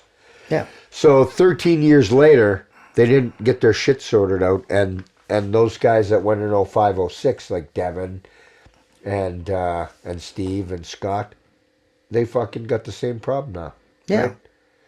So, and then, they allowed it to go for how long? 15 plus 7, 20, 23, 24 years before, 24 years. right? Before even stopping anything, right? But it's not stopped. Yeah. They still use the drug. It's just an option Yeah. between the two now, isn't it? No, it's a drug of last resort. The drug of last Say resort. within D&D. So unless you had unless you had a problem with one of the malaria drugs, then you could take mefloquine. I'd say if you did it have should be an option of counterindication no or whatever. resort, yeah. right? To be honest with you. Yeah. Because, I mean, it, like, from what they say, it's accumulative, Yeah. right? So, I mean, does that mean that, we don't know? I think yeah. Well, I mean, there's no real way to tell unless they do an autopsy when you pass. No, nobody's touching my brain. Yeah. Yeah, so screw that. Yeah. But Maybe volunteer it after the fact. like Dr. Nevin was saying, I think if you took a pill and then you had a prodromal event, which means you had difficulty with the drug. You had like a Why side don't you effect. just say that? Yeah, but and I but could it's be not almost- like that. And then I might even be saying it wrong now. But anyways, so that means you had an event. So when you had your first, what you think is your first side effect, right? That's when you're supposed to stop the drug. But if you didn't stop it, like nobody that went to Somalia was allowed to stop it, No. or even Rwanda, right? No. So you could have had that event, had a side effect, and then you're supposed to take it again, and then you take it again. That's where Dr. Nevin, I think, was saying, that's where he thinks the cumulative effects of the drug are. After you've taken after you've had that first prodromal event, Yeah. right? So, yeah, like it's pretty brutal. Yeah. And then they continue to make you keep it or keep taking it, right? Like Yeah. Scott Smith told his mom, "I don't want to take the drug again," right? Because I can't handle it anymore. I hallucinate. Whatever, right? And he went to Rwanda, walked out of the stadium in Kigali after talking to his mom, his dad, I guess, his cousin, on Christmas Day, and then walking outside, grabbing his rifle, walking outside and taking his life, right? He didn't want to have that effect again. So there's the guy that had side effects in Somalia, but the military said, no, you got to keep taking it, and you're going to poison yourself while you're doing it, right? Yeah. Because that's what, after you've had that event, you're poisoning yourself because your body has already said no to the drug, say, Yeah. right? So that's really, it's unacceptable, right? Yeah. When you in the scheme of things, right? Oh yeah, well even for your, you know. even after I left, I tried to do CN there for a little bit, and I went down to Winnipeg for that one, but I was having such a mind fog. Yeah. I don't know. I don't know whether it was just like accumulative outside factors, Yep. but my thought process was just not even working. I wasn't even firing on all 5 circuits, Yep. you know. And I ended up coming back off that one. Then I went into transloading and did that one for a while. But even that one, I just I just could not adapt to the civilian thinking of how they treat their employees. Yep. Right? It was just like totally beyond my thought level, and yeah, I was a bit vocal in some cases, and Yep. but I mean it was just me pretty well hitting a wall again.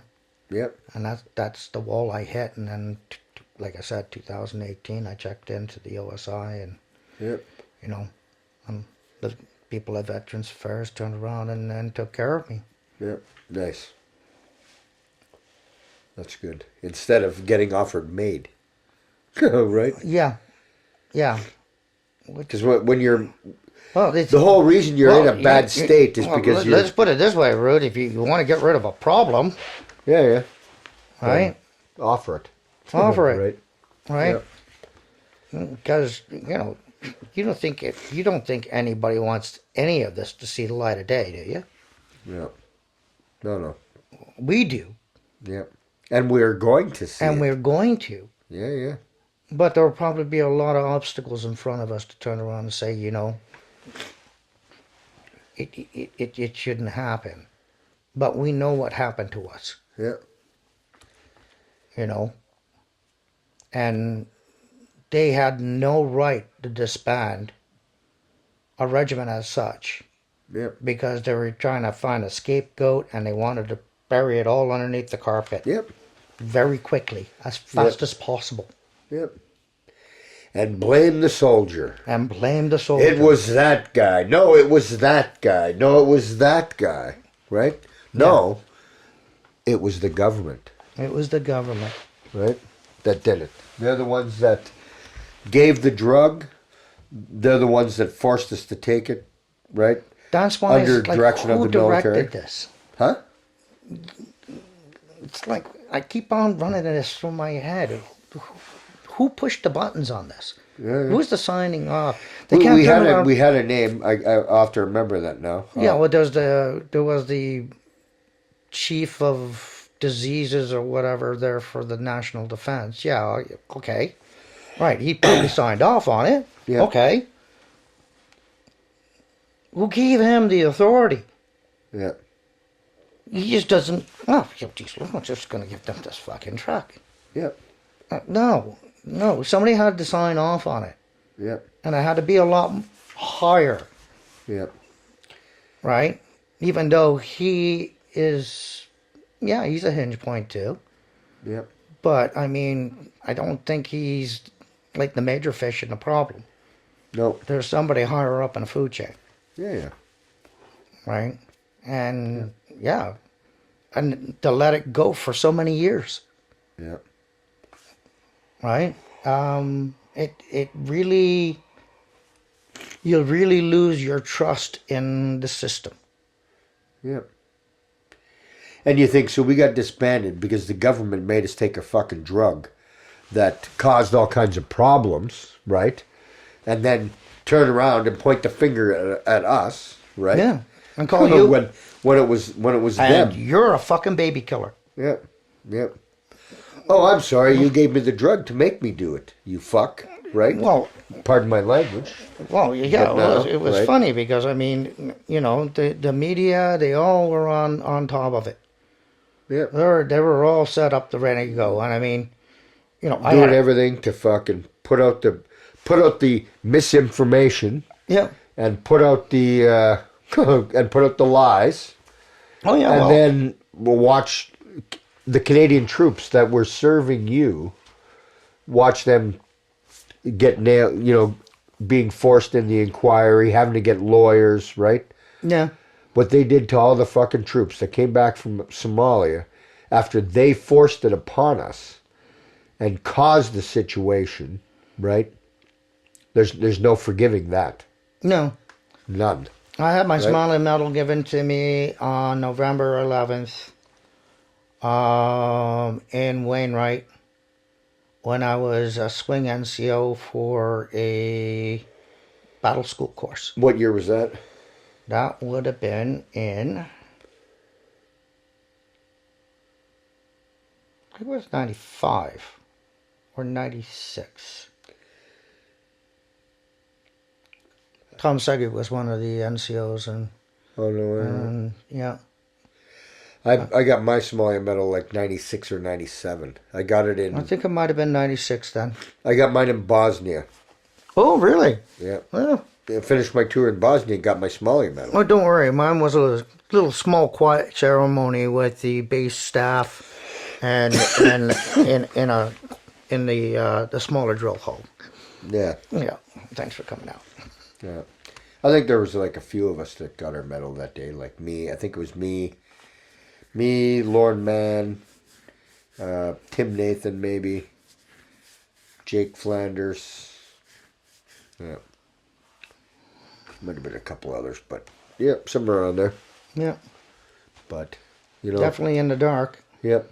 I really appreciate your coming back to do the show again, right? We had a bit of a technical issue Well, before, but in the end though, we want the best quality and the best to come out to be able to tell your story, right? Well, yeah. Hopefully it came off like I'm not talking like a babbling idiot, but No, you. I mean, fantastic. it's just like I said. I know there are so many other people out there. Yeah, so many stories to be told. But they were like me. All right, I got a wife and kids. I got to pay the bills. I'm a fucking soldier. I love my fucking country. Yeah, Shut up and get on with it. yeah, Right? But, you never really have that time to slow down. yeah. You always try to punch through it. Yeah, no, Carry you on. got to complete the mission. You And got to complete the mission. The sooner you have it done, the sooner you can sit down and have a fucking smoke. Exactly. Or relax, right? Or relax. Or Or have a coffee. so it's what we'll say now Or is this medication break is brought to you by Pure Life Cannabis Corporation. If you want to relax and not deal with your side effects from mefloquine, this is the answer, my friends. Anyways, thank you so much, for being on the show. Love you, brother.